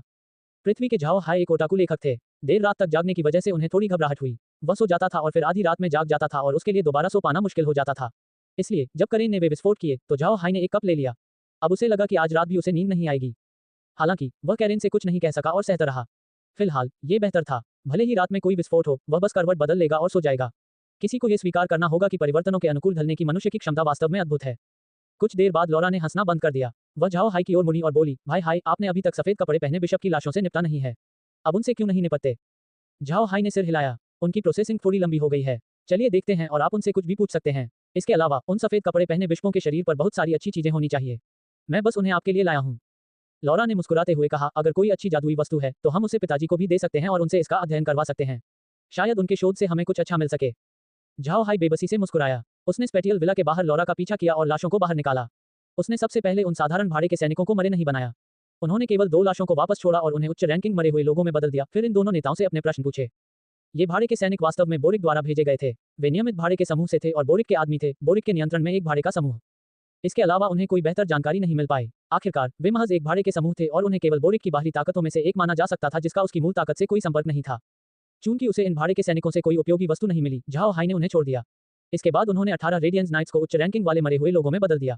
ये शूरवीर भाड़े के सैनिकों से अधिक जानते थे, लेकिन जो कुछ वे जानते थे उसमें अधिकांशतः उनके रक्षक शूरवीरों के लिए रेडियंस चर्च की शिक्षाओं के बारे में ज्ञान शामिल था। वे आमतौर पर इस्तेमाल किए जाने वाले रेडियंस नाइट समूहों का हिस्सा थे। रेडियंस नाइट समूह की संपूर्णता सतही तौर पर काफी छोटी थी। कहा जाता है कि उनके पास केवल 500 व्यक्ति थे और इस समूह में से अधिकांश के पास उनकी सवारी के रूप में यूनिकॉर्न नहीं थे। आखिरकार एक गेंडा रैंक 5 का जादुई जानवर था जिसे प्राप्त करना आसान नहीं था। हालांकि उनकी वास्तविक संख्या 1000 रेडियंस नाइट्स थी। इन हजारों में से 200 गेंडा घुड़सवार शूरवीर थे जिन्हें कुलीन माना जाता था। इस बार उन्होंने उनमें से 18 को झाओ हाई से निपटने के लिए भेजा था। ये देखने में स्पष्ट था कि रेडियंस चर्च ने इस काले जादूगर को बहुत महत्व दिया था। हालांकि इन रेडियंस नाइट्स को ज्यादा जानकारी नहीं थी। वे चर्च के प्रशासक नहीं थे, इसलिए वे चर्च के रहस्यों के बारे में केवल थोड़ा सा ही जानते थे। हालांकि झाओ हाई थोड़ा निराश थे, लेकिन वह इस बारे में कुछ नहीं कह सके। ये रेडियंस नाइट्स अब तक मरे हुए में बदल दिए गए थे। जब वे जीवित थे तब से उनकी शक्ल सूरत में कोई खास बदलाव नहीं आया। भले ही उन्होंने अपने बाएं हाथ काट दिए हों, फिर भी उनकी ताकत तब भी तुलनीय थी जब वे जीवित थे। झाओ हाई द्वारा रेडियंस नाइट्स को दूर ले जाने के बाद उसने सफेद कपड़े पहने बिशपों को मरे हुए में बदलना शुरू कर दिया। जो कुछ निकालना चाहता था उसका नाम लिंसे बेकर था। उनके पिता रूनी बेकर एक लाल कपड़े पहने आर्चबिशप थे। इस लिंसे बेकर के पास वास्तव में एक अच्छी वस्तु थी। वहां केवल एक उच्च स्तरीय सुरक्षा रिंग ही नहीं थी, बल्कि एक प्राचीन जादुई स्क्रॉल, एक गैर दिशात्मक स्थानांतरण स्क्रॉल भी था। ये स्क्रॉल कुछ ऐसा नहीं था जो रूनी बेकर ने लिंसे को दिया था, बल्कि यह कुछ ऐसा था जिसे लिंसे ने स्वयं प्राप्त किया था। वह स्वाभाविक रूप से स्वार्थी था। हालांकि उसके पिता उसके प्रति अच्छे थे, फिर भी उसने उस पुस्तक के बारे में अपने पिता को भी नहीं बताया और उसे गुप्त रूप से छिपा दिया था। उसने इसे अपने शरीर पर रख लिया था क्योंकि उसे इसके खोने का डर था। उसने उस पुस्तक के बारे में जानने वाले सभी लोगों को भी मार डाला था ताकि किसी को भी पता न चले कि उसके हाथ में इतनी प्राचीन जादुई पुस्तक है। झाओ हाई ने प्राचीन जादुई स्क्रॉल पकड़ा और उसे मूर्खतापूर्ण ढंग से देखा। बहुत समय पहले बनी प्राचीन वस्तुओं से तात्पर्य किसी ऐसी चीज से था जो अविश्वसनीय रूप से पुरानी हो गई थी, फिर भी यह चीज उसे उतनी पुरानी नहीं लगती थी। यह ऐसे चमक रहा था मानो ये सोने से बना हो, लेकिन झाओ हाई को यकीन था कि यह सामग्री धात्विक नहीं थी। इस समय अंतरिक्ष ने अचानक स्वर में कहा, अज्ञात जादुई वस्तु। आइटम के कार्य का विश्लेषण करना। ये वस्तु एक साधारण अंतरिक्ष प्रणाली जादुई वस्तु है। यह आइटम एक गैर दिशात्मक अनिश्चित दूरी के स्थानिक चैनल का उत्पादन कर सकता है। फंक्शन निकालना। घोस्ट केन में कार्यों को शामिल करना। घोस्ट केन का उपयोग अब एक गैर दिशात्मक अनिश्चित दूरी के स्थानिक चैनल के निर्माण की अनुमति देगा।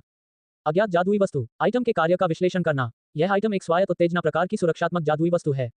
जब मेजबान पर अचानक हमला होता है तो वस्तु मेजबान की सुरक्षा के लिए एक सुरक्षा कवच तैयार करेगी।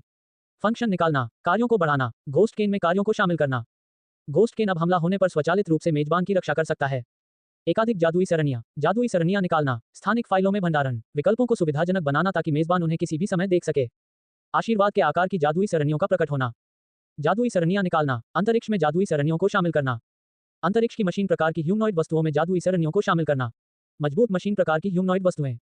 जादू में सुधार, स्प्राइट प्रकार के जैविक शरीर के साथ जादुई सरणियों का संयोजन। मजबूत स्प्राइट प्रकार का जैविक शरीर। झाओ हाई और लॉरा ने संकेतों को सुना। इस बार संकेत कम नहीं थे, फिर भी उन दोनों को वास्तव में वही समझ आया जो उन्होंने सुना था। इसे सरल बनाए रखने के लिए स्पेस ने प्राचीन जादुई स्क्रॉल की क्षमताओं को निकाला, फिर इसे घोस्ट केन में शामिल किया। सुरक्षा रिंग के सुरक्षा कार्य को भी निकाला गया, मजबूत किया गया, फिर घोस्ट केन में शामिल किया गया। स्पेस ने कई जादुई सरणी भी निकाली थी और उन्हें एक स्थानिक फाइल में रखा था, फिर रेडियंस नाइट्स के कवच से एक आशीर्वाद प्रकार की जादुई सरणी निकाली थी। इन्हें मरे हुए लोगों के साथ साथ पत्थर के दिग्गजों जैसे अन्य प्राणियों पर भी रखा गया, जिसके परिणामस्वरूप ताकत में वृद्धि हुई। झाओ हाई ने नहीं सोचा था कि अंतरिक्ष में इतनी शक्तिशाली क्षमताएं होंगी। वह अब घोस्ट केन को एक सुरक्षा रिंग और एक गैर दिशात्मक स्थानांतरण स्क्रॉल के रूप में मान सकता है। ये दोनों काम उसकी जान बचाने में बहुत काम आएंगे। इसके अलावा उन जादुई सरणियों ने अंतरिक्ष के भीतर मरे हुए लोगों को मजबूत किया था। उनकी युद्ध शक्ति में स्वाभाविक रूप से वृद्धि हुई। हालांकि वह नहीं जानता था कि उनकी ताकत किस हद तक बड़ी है, लेकिन ये बहुत अधिक होनी चाहिए। इससे झाओ हाई खुश हो गया। झाओ हाई ने अपनी भावनाओं को शांत करने के लिए हल्की सांस ली। उन्होंने लॉरा को सुरक्षा अंगूठी और प्राचीन जादुई स्क्रॉल दिया और कहा, ये सुरक्षा अंगूठी अभी भी इस्तेमाल की जा सकती है, इसलिए कृपया इसे ले लें। उस जादुई स्क्रॉल के संबंध में यह उतना उपयोगी नहीं होगा। बेहतर होगा कि इसे चाचा को दे दिया जाए ताकि वह इसका अध्ययन कर सकें। लॉरा ने कुछ नहीं कहा और सामान लेते समय सिर्फ सिर हिलाया। वह झाओ हाई के प्रति विनम्र नहीं होगी। किसी भी स्थिति में इन दो वस्तुओं के कार्यों को पहले ही अंतरिक्ष द्वारा निकाला जा चुका था और घोस्ट केन में शामिल किया गया था। झाओ हाई पहले से ही उन कार्यों का उपयोग कर सकता था, इसलिए विनम्र होना बेकार था। झाओ हाई ने अन्य सफेद कपड़े पहने बिशपों की ओर देखा। हालांकि उनके पास कुछ वस्तुएं थीं, लेकिन वे उतनी अच्छी नहीं थीं जितनी लिंसे बेकर के पास थी। झाओ हाई ने वस्तुओं को प्रबंधित किए बिना गोदाम में फेंकने से पहले केवल उन पर नजर डाली। इन चीजों से निपटने के बाद झाओ हाई ने अपनी नजरें सफेद कपड़े पहने बिशपों की ओर घुमाई। प्राप्त वस्तुओं की तुलना में उसे इस बात में अधिक रुचि थी कि वे उसे क्या जानकारी दे सकते हैं। उसके लिए बुद्धि वस्तुओं से भी अधिक मूल्यवान वस्तु थी। झाओ हाई, लॉरा, ग्रीन और क्वीन जॉन स्पेटियल विला के लिविंग रूम में चुपचाप बैठे हुए थे और रेडियंस चर्च के बारे में लिंसे बेकर की रिपोर्ट सुन रहे थे।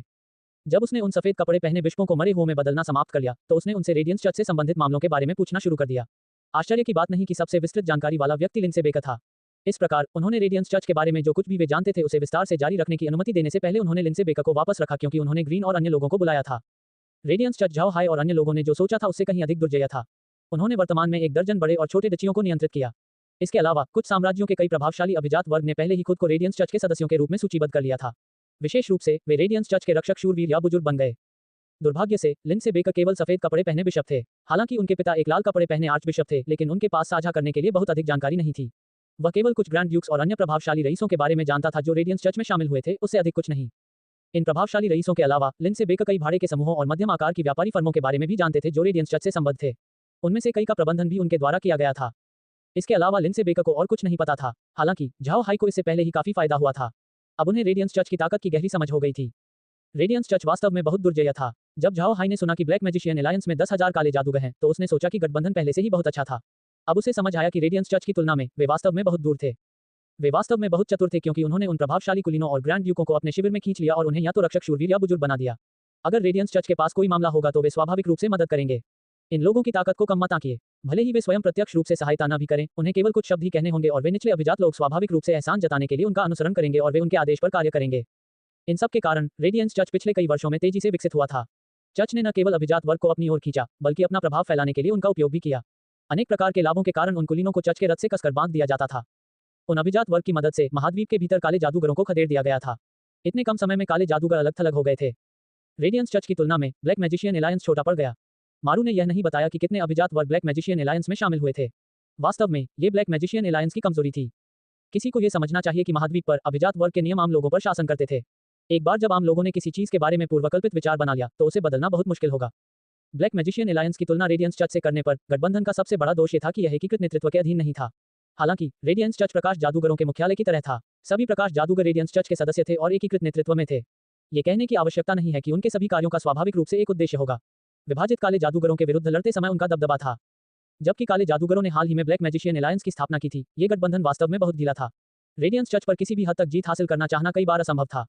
हालांकि झाओ हाई ने यह नहीं सोचा था कि रेडियंस चर्च द्वारा काले जादूगरों को इस स्तर तक दबाया जाएगा। आखिरकार ब्लैक मैजिशियन एलायंस एक ढीला ढाला संगठन था जिसमें बहुत अधिक स्वतंत्रता थी।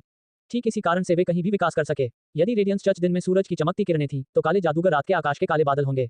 जहां भी सूरज नहीं चमकता, वहां उनके जीवित रहने के लिए हमेशा जगह रहेगी। इसके अलावा रेडियंस चर्च इस समय संकट की स्थिति में नहीं था। हालांकि वे तेजी से बड़े और अभिजात वर्ग को अपने खेमे में खींच लिया, किसी भी साम्राज्य के लिए यह अस्थिरता का कारक बन गया। वे महान साम्राज्य संभवतः रेडियंस चर्च के विरुद्ध जा सकते हैं। जब ऐसा होगा तो रेडियंस चर्च अपना अहंकार जारी नहीं रख पाएगा। झाओ हाई ने सोचा कि यदि महान साम्राज्य रेडियंस चर्च से निपटेंगे तो इससे काले जादूगरों के लिए एक बड़ा अवसर पैदा होगा। एक महान अभिजात वर्ग किसी एक पक्ष को हावी होते हुए नहीं देखना चाहता था, वे चाहते थे कि खेल संतुलित हो। रेडियंस चर्च से निपटने के लिए काले जादूगरों से अधिक उपयुक्त कोई शत्रु नहीं था। एक बार जब रेडियंस चर्च ने उनके शासन को खतरा पैदा करना शुरू कर दिया तो महान साम्राज्यों ने उन पर अंकुश लगाना और संतुलन बनाना शुरू कर दिया। वे रेडियंस चर्च के खिलाफ बुद्धि की लड़ाई में अपना प्रभाव डालना शुरू कर देंगे और काले जादूगर इसका एक महत्वपूर्ण हिस्सा होंगे। बेशक वर्तमान में ये सभी केवल झाओ हाई के अनुमान थे। वे महान साम्राज्य आसानी से आगे बढ़ने का साहस नहीं करेंगे। यहाँ आप महाद्वीप पर मान्यताएं स्वतंत्र थीं। कोई भी किसी भी चीज पर विश्वास कर सकता है। यदि उन महान साम्राज्यों को वास्तव में रेडियंस चर्च से निपटना होता तो वे चर्च के स्थान पर नई मान्यताओं को लागू कर सकते थे। इस तरह उन्हें काले जादूगरों का उपयोग करने की भी आवश्यकता नहीं होगी। रेडियंस चर्च द्वारा काले जादूगरों के दमन को महान साम्राज्यों द्वारा उदासीनता के साथ देखा गया था। वैसे भी उन महान साम्राज्यों में काले जादूगरों के बारे में अच्छी धारणा नहीं थी, इसलिए वे जरूरी नहीं कि काले जादूगरों से रेडियंस चर्च से निपटने में मदद मांगें। लिंडसे बेकर का स्पष्टीकरण सुनने के बाद ग्रीन और अन्य लोग भारी मूड में थे। रेडियंस चर्च की ताकत उनकी कल्पना से परे थी। बाद में जब उन्होंने महाद्वीप पर कार्रवाई शुरू की तो उन्हें डर था कि उनके लिए आगे बढ़ना मुश्किल हो जाएगा। झाओ हाई ने हाथ हिलाया और लिंडसे बेकर को याद किया। फिर वह ग्रीन की ओर मुड़ा और बोला, दादाजी ग्रीन और दादाजी क्विन जॉन इस बारे में क्या सोचते हैं? ग्रीन ने एक पल के लिए सोचा। उन्हें उकसाना आसान नहीं है। लगता है हमें अपनी योजनाओं को क्रियान्वित करना ही पड़ेगा। सबसे पहले हम कुछ देर के लिए बीस्ट फोक प्रेरी में छिपते हैं। क्विन जॉन ने सिर हिलाते हुए कहा, हालांकि रेडियंस चर्च की ताकत जबरदस्त है, लेकिन उनके प्रभाव का बीस्ट फोक प्रेरी तक पहुंचना असंभव है। पशुवर्ग के लिए केवल एक ही ईश्वर है। रेडियंस चर्च वहां बिल्कुल अलोकप्रिय है। ऐसे में कोई भी उनकी बातों में नहीं आएगा। बीस्ट फोक प्रेरी में पहुंचने के बाद हमें कुछ समय के लिए वहां रहना होगा। सुर्खियों से बाहर आने के बाद हम वापस आ सकते हैं। मेरिन ने भी सिर हिलाया। अच्छी बात है। अभी रेडियंस चर्च केवल यंग मास्टर की काले जादूगर की पहचान जानता है, बुरा कबीले की नहीं। अगर उन्हें इसके बारे में पता होता तो हमें न केवल रेडियंस चर्च का सामना करना पड़ता बल्कि पूरे एक्सू साम्राज्य का सामना करना पड़ता। यदि ऐसा होता है तो हमें जीवन भर बीस्ट फोक प्रेरी में छिपना होगा। यह अच्छा है कि वे हमारी पहचान नहीं जानते। हम पहले बीस्ट फोक प्रेरी में छुपेंगे और बीस्ट फोक के साथ व्यापार करेंगे। इससे वे हमारे बारे में कुछ भी पता नहीं लगा पाएंगे। झाओ हाई ने सिर हिलाया और कहा, भले ही हम बीस्ट फोक प्रेरी में हो, हमें सावधान रहना होगा। इस बार हमने बहुत सारी चीजें खरीदी। उच्च आकांक्षाओं वाले लोगों ने निश्चित रूप से देखा है कि हमने क्या खरीदा है और जानते हैं कि हम बीस्ट फोक प्रेरी में जा रहे हैं। इससे कोई फर्क नहीं पड़ता कि यह रेडियंस चर्च है या बोरिक, उन दोनों को हमारे हाथों नुकसान हुआ है और वे निश्चित रूप से जवाबी कार्रवाई करेंगे। मुझे डर है कि भले ही हम बीस्ट फोक प्रेरीज में छिप जाएं, वे हमें जाने नहीं देंगे। ग्रीन ने मंद मंद मुस्कुराते हुए कहा, वे हम पर कई बार हमला कर चुके हैं, फिर भी वे लोग हमारे खिलाफ जवाबी कार्रवाई करना चाहते हैं। हमें इस बारे में सोचना होगा। मुझे डर है कि अगली बार हमें रैंक 9 विशेषज्ञ से निपटना पड़ सकता है। क्विन जॉन हंसे। ये संभव नहीं होगा। जब तक हम बीस्ट फोक प्रेरी में हैं, वे हमसे निपटने के लिए रैंक 9 विशेषज्ञ को भेजने की हिम्मत नहीं करेंगे। टेरान रैंक 9 विशेषज्ञ के लिए बीस्ट फोक प्रेरी में प्रवेश करना असंभव है, अन्यथा बीस्ट फोक प्रेरी का रैंक 9 विशेषज्ञ उन पर हमला करेगा और उन्हें मौके पर ही मार डालेगा। इसके अलावा ये टेरेंस और जानवरों के बीच युद्ध को भड़का सकता है। चाहे वह रेडियंस चर्च हो या बोरिक, क्या दोनों में ऐसा करने का साहस है? ग्रीन मुस्कुराया। वह निश्चित रूप से इस मामले को जानता था क्योंकि उसने अतीत में टेरांस और जानवरों के बीच युद्ध में भाग लिया था। बीस्ट फोक एक उग्रवादी समूह था। यदि टेरांस ने वास्तव में बीस्ट फोक प्रेरी में घूमने और तूफान लाने के लिए एक रैंक 9 विशेषज्ञ को भेजा था तो टेरांस की प्रतीक्षा में हजारों घुड़सवार होंगे। लॉरा भी मुस्कुराए। दरअसल हम इस बारे में कुछ ज्यादा ही सोच रहे हैं। हालांकि लिंडसे बेकर ने हमें बहुत कुछ बताया था, यह मत भूलिए कि उन्होंने कुछ अन्य बिंदु भी बताए थे। रोसेन साम्राज्य के भीतर रेडियंस चर्च का प्रभाव बहुत मजबूत नहीं है और रोसेन साम्राज्य महाद्वीप पर सबसे शक्तिशाली साम्राज्य है जो अतुलनीय है। अगर रेडियंस चर्च रोसेन साम्राज्य के अभिजात वर्ग पर जीत हासिल करना चाहता है तो ये बहुत मुश्किल होगा। एक बार जब रोसेन साम्राज्य के राजा को पता चल गया तो रेडियंस चर्च साम्राज्य के भीतर नहीं जा सकेगा। रोसेन साम्राज्य की ताकत कई अन्य साम्राज्यों की संयुक्त ताकत के समान है। ये हमारे लिए एक अवसर हो सकता है। स्पेस के साथ हम रोसेन साम्राज्य के भीतर एक स्थानांतरण बिंदु स्थापित कर सकते हैं। हम रेडियंस चर्च से डरे बिना रोसेन साम्राज्य के भीतर धीरे धीरे विकास शुरू कर सकते हैं। क्विन जॉन ने अपना सिर हिलाया। हमें अभी भी सावधान रहने की जरूरत है। हालांकि रोसेन साम्राज्य शक्तिशाली है, वे शायद काले जादूगरों को पसंद नहीं करते। यदि रेडियंस चर्च इस बिंदु का उपयोग करता है और उन्हें बताता है कि वे काले जादूगरों से निपट रहे हैं तो वे पलट सकते हैं और हमसे निपट सकते हैं। इससे हमारे लिए यह आसान नहीं होगा। लॉरा ने सिर हिलाया और झाओ हाई ने थोड़ा मुस्कुराते हुए कहा, वास्तव में हम बस चीजों को बार बार दोहरा रहे हैं। यहाँ मुद्दा एक काले जादूगर के रूप में मेरी स्थिति का है। यह मत भूलिए कि एक जादूगर के रूप में मैं पृथ्वी तत्व, वायु तत्व और प्रकाश तत्व जादू का भी उपयोग कर सकता हूँ। प्रकाश जादूगर रेडियंस चर्च के सदस्य हैं, इसलिए ये भेष बदलने का अच्छा विकल्प नहीं होगा। एक पृथ्वी तत्व का जादूगर या पवन तत्व का जादूगर कुछ ऐसा हो सकता है जिसके होने का मैं दिखावा कर सकता हूँ। वो लोग मुझ पर लगातार नजर नहीं रख पाएंगे। इसके अलावा रोसेन साम्राज्य अक्सू साम्राज्य से काफी दूरी पर है। अक्सू साम्राज्य के महान कुलीनों को मेरे बुडा कबीले की पहचान के बारे में कैसे पता चलेगा? इसके अलावा रोसेन साम्राज्य और अक्सू साम्राज्य मित्रवत पड़ोसी नहीं है। वे अक्सू साम्राज्य के कुलीनों को हमारे साथ व्यवहार करने में मदद नहीं करेंगे, है ना? झाओ हाई ने जो कहा उसे सुनकर हर किसी की आंखें चमकने से खुद को रोक नहीं पाई। वे भूल गए थे कि झाओ हाई 4 प्रकार के तात्विक जादू का उपयोग कर सकता है। काला जादू और हल्के जादू का उपयोग नहीं किया जा सकता था, इसलिए वह केवल अन्य 2 का उपयोग करेगा। ये वैसा ही था क्योंकि वह अभी भी जादूगर होने का नाटक कर सकता था, जो एक अच्छा विचार था। मेरिन ने भौहें चढ़ा दी। क्या ये ठीक रहेगा? काले जादूगरों के अलावा लगभग सभी जादूगर जादू की टोपी नहीं पहनते हैं। यदि यंग मास्टर जादुई टोपी नहीं पहनता है तो उसे पहचाना जा सकेगा। भले ही हम रोसेन साम्राज्य के बारे में बात कर रहे हैं और अक्सू साम्राज्य के अभिजात वर्ग से डरने की जरूरत नहीं है, यंग मास्टर ने अभी भी शून्यता का पानी पी लिया है। ये बात तो सभी जानते हैं। यदि उन्हें यंग मास्टर की पहचान के बारे में पता चल गया तो हमें और अधिक परेशानियों का सामना करना पड़ेगा। आखिरकार ये ज्ञात है कि शून्यता के पानी का कोई इलाज नहीं है। यदि हम ये बता दें कि हम शून्यता के जल के विष को ठीक कर सकते हैं तो इससे परेशानी होगी। भले ही यंग मास्टर इससे इनकार करें, फिर भी उन्हें घोस्ट केन के बारे में पता चल सकता है। यदि यह रहस्य उजागर हो गया तो इससे परेशानी होगी क्योंकि लोग इसे पकड़ने की कोशिश करेंगे। झाओ हाई मंद मंद मुस्कुराए। तो ठीक है, मैं एक सामान्य जादूगर होने का दिखावा नहीं करूंगा। मैं सिर्फ एक डाइवर्जेंट वॉरलॉक बनकर रहूंगा। वैसे भी किसी को डाइवर्जेंट तकनीक का उपयोग करने के लिए खेती करने की आवश्यकता नहीं है। हरे ने भौहें चढ़ा ली। दरअसल यंग मास्टर ने उनके बारे में डाइवर्जेंट वॉरलॉक होने के बारे में जो कहा वह गलत नहीं है। बात सिर्फ इतनी है कि उनकी डाइवर्जेंट तकनीक वास्तव में बहुत जबरदस्त है। ऐसे में हमें दूसरों को इसके बारे में नहीं बताना चाहिए। यदि यंग मास्टर ने अपनी पहचान उजागर कर दी तो हमें और अधिक परेशानी होगी। चाहे कुछ भी हो, यंग मास्टर की पहचान वहां नहीं दिखाई जानी चाहिए। हम उन्हें यंग मास्टर की पहचान के बारे में नहीं बता सकते।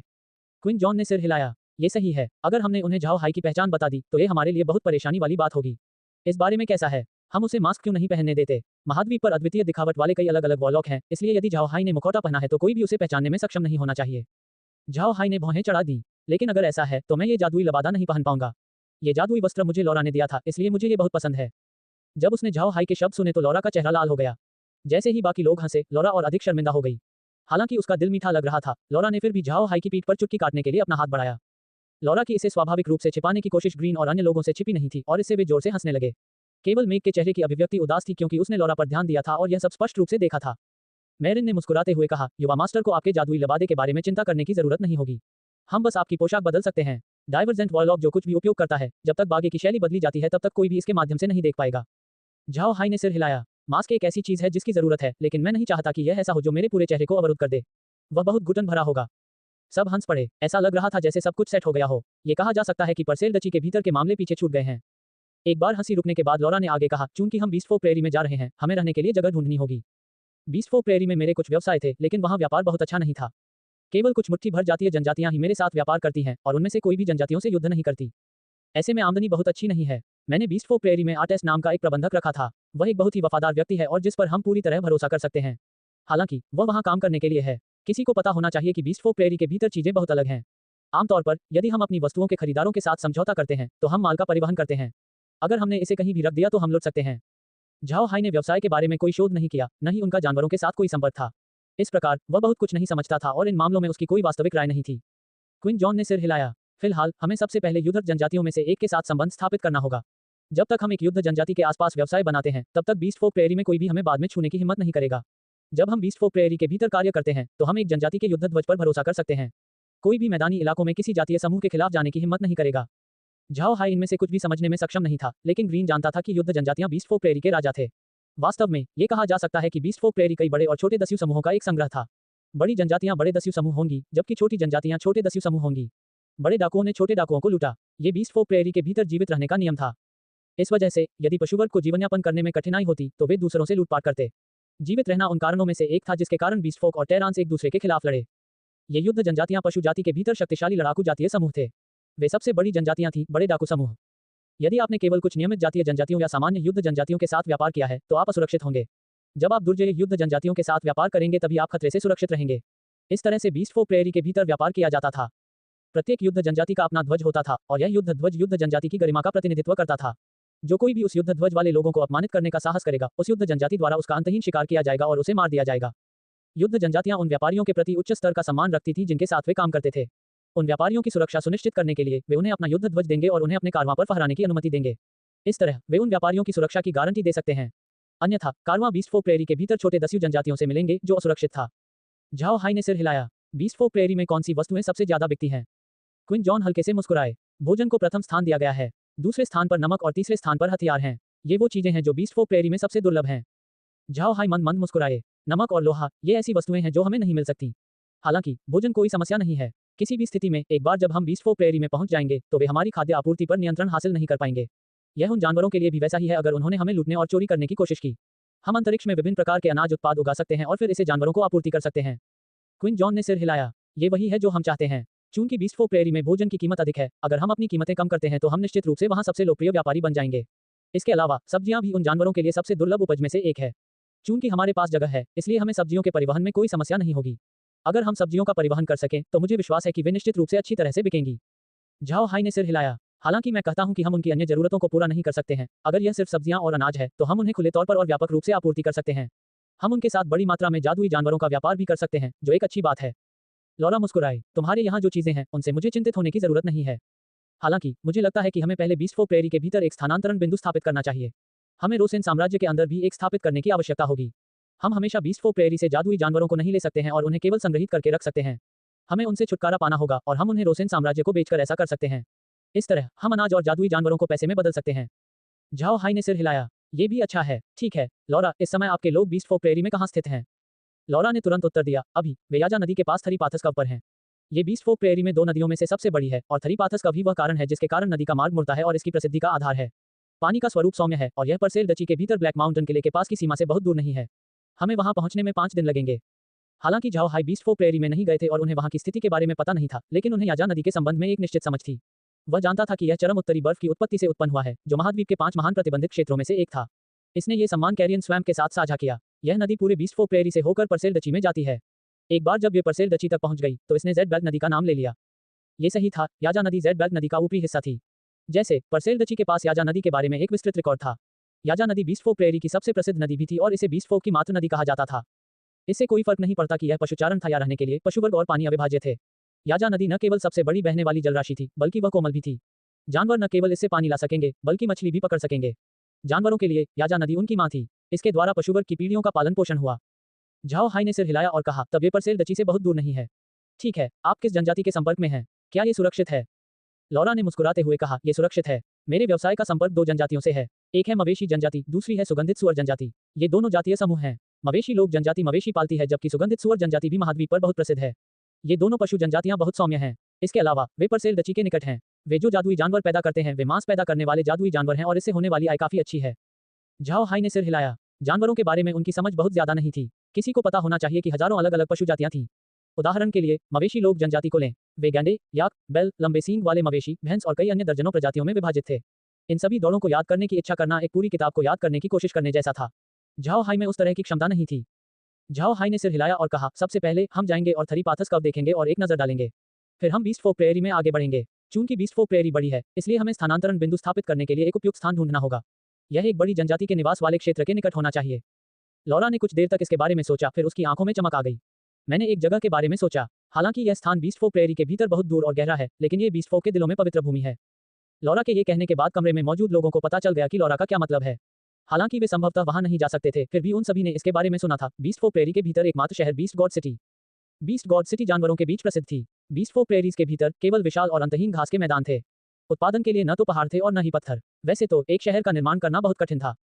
हालांकि बीस्ट गॉड सिटी की स्थापना वास्तव में एक चमत्कार था, एक पशु निर्मित चमत्कार। हर कोई समझ गया कि बीस्ट गॉड सिटी का क्या मतलब है। ये प्रत्येक प्राणी के हृदय में पवित्र भूमि थी। ये शहर जानवरों की मूल भूमि पर स्थित था और घास और मिट्टी से बना था। लेकिन कीचड़ के लिए इस्तेमाल किया गया पानी साधारण पानी नहीं था। ये कीचड़ विभिन्न जादुई जानवरों के खून से बनाया गया था जिन्हें उन्होंने मूल रूप से पाला था, इसलिए कोई वास्तव में इस जानवर का खून कीचड़ कह सकता है। बीस्ट फोक प्रेरी में लकड़ी की कमी के कारण जिस लकड़ी का उपयोग बीस्ट गॉड सिटी के भीतर किया जाना चाहिए था, उसके स्थान पर जादुई जानवरों की हड्डियों का उपयोग किया गया। ये कारण शहर के नाम बीस्ट गॉड सिटी का आधार थे। बीस्ट गॉड सिटी का निर्माण करने के लिए प्रत्येक बीस्ट लोग जनजाति को दशकों तक मितव्ययता से रहना पड़ा। उन्हें यह भी नहीं पता था कि शहर को पूरा करने के लिए कितने जादुई जानवरों की बलि दी गई थी। ये प्रत्येक प्राणी के हृदय में पवित्र भूमि थी। बीस्ट गॉड सिटी की स्थिति एक्सट्रीम नॉर्थ आइस ओरिजिन के करीब थी। ऐसा इसलिए था क्योंकि जानवरों ने एक्सट्रीम नॉर्थ आइस ओरिजिन के भीतर राक्षसों को खदेड़ दिया था, इसलिए उन्होंने उस जीत को मनाने के लिए एक प्रतीक के रूप में बीस्ट गॉड सिटी का निर्माण किया। इसके अलावा कोई सिटी लॉर्ड या सिटी गैरिसन नहीं था। हालांकि बीस्ट गॉड सिटी पूरे महाद्वीप पर सबसे सुरक्षित शहर था। बीस्ट गॉड सिटी में जानवरों की आबादी लगभग 10 लाख थी। शहर के चारों ओर 1000 मील के भीतर हिंसा और चोरी की अनुमति नहीं थी। दोनों में से किसी के लिए जुर्माना मौके पर ही फांसी थी। ये बीस्ट गॉड सिटी की प्रथा थी और इसकी स्थापना के दौरान ही इसे स्थापित किया गया था। वहां रहने वाली दुर्जय युद्ध जनजातियों के कारण कोई भी बीस्ट गॉड सिटी को नष्ट नहीं कर सका। इसके अलावा ये केवल एक जातीय जाति नहीं थी जो वहां रहती थी, बल्कि विभिन्न जातीय जातियों का एक सहवास था। ये वह क्षेत्र था जहां सबसे हिंसक जानवर सबसे ईमानदार बन गए। कई वर्षों के विकास के बाद बीस्ट गॉड सिटी बीस्ट फोक प्रेरी का सबसे बड़ा वस्तु वितरण केंद्र बन गया। हर दिन जीवन था क्योंकि हर जाति और जनजाति के व्यापारी बीस्ट गॉड सिटी के भीतर व्यापार करते थे। हालांकि बीस्ट गॉड सिटी में हिंसा की अनुमति नहीं थी, लेकिन अगर कोई व्यापारी किसी जानवर को धोखा देने की हिम्मत करता है तो वे निश्चित रूप से दुर्भाग्यपूर्ण होंगे। बीस्ट गॉड सिटी ने जनजातियों और जातीय नस्लों के बीच हिंसा पर प्रतिबंध लगाया था, इसलिए यदि कोई टेरान अनुचित कार्य करने का साहस करता है तो बीस्ट गॉड सिटी की कानून प्रवर्तन टीम कार्रवाई करेगी। ये जानवर उनके साथ खिलवाड़ करने वाले नहीं थे। वे टेरान को मार डालेंगे और इसके अलावा उनकी परिस्थितियों पर कोई ध्यान नहीं देंगे। यदि कोई किसी जानवर को धोखा देने की हिम्मत करता है तो चाहे कोई भी जनजाति हो, वे स्पष्टीकरण के लिए कोई अवसर नहीं देंगे और बस निष्पादित करने के लिए आगे बढ़ेंगे। लौरा जैसे व्यापारियों के लिए जो गंदा पैसा नहीं कमाना चाहते थे, बीस्ट गॉड सिटी सबसे अच्छा गंतव्य था। हालांकि वे वहां स्टोर स्थापित करने में सक्षम नहीं होंगे, फिर भी अपना व्यवसाय शुरू करने के लिए एक तंबू स्थापित किया जा सकता है। पहले लॉरा बीस्ट गॉड सिटी जाना चाहती थी, लेकिन दुर्भाग्य से उसका व्यवसाय तब भी बहुत छोटे पैमाने पर था, इसलिए वह वहां व्यापार करने के लिए अयोग्य थी। अगर कोई बीस्ट गॉड सिटी में व्यापार करना चाहता है और उसके पास जो सामान है वह कम पड़ जाए तो उसे बेहद शर्मिंदगी होगी। बीस्ट गॉड सिटी में लेन-देन करने में सक्षम होने के लिए किसी के पास कम से कम 5 मिलियन किलोग्राम भोजन होना चाहिए। उस समय लॉरा के पास इतनी बड़ी पूंजी नहीं थी कि वह इतनी मात्रा में सामान ला सके। हालांकि अब चीजें अलग थी क्योंकि उनके पास जगह थी। यदि झाओ हाई ने काटे जा रहे सभी बांस चावल को बचा लिया तो वे प्रतिदिन 10 मिलियन किलोग्राम बांस चावल जमा कर सकते थे। ये कोई छोटी रकम नहीं थी। अपने पास इतना सारा भोजन होने के कारण लॉरा निश्चित रूप से व्यवसाय करने के लिए बीस्ट गॉड सिटी में जाने का साहस कर सकती थी।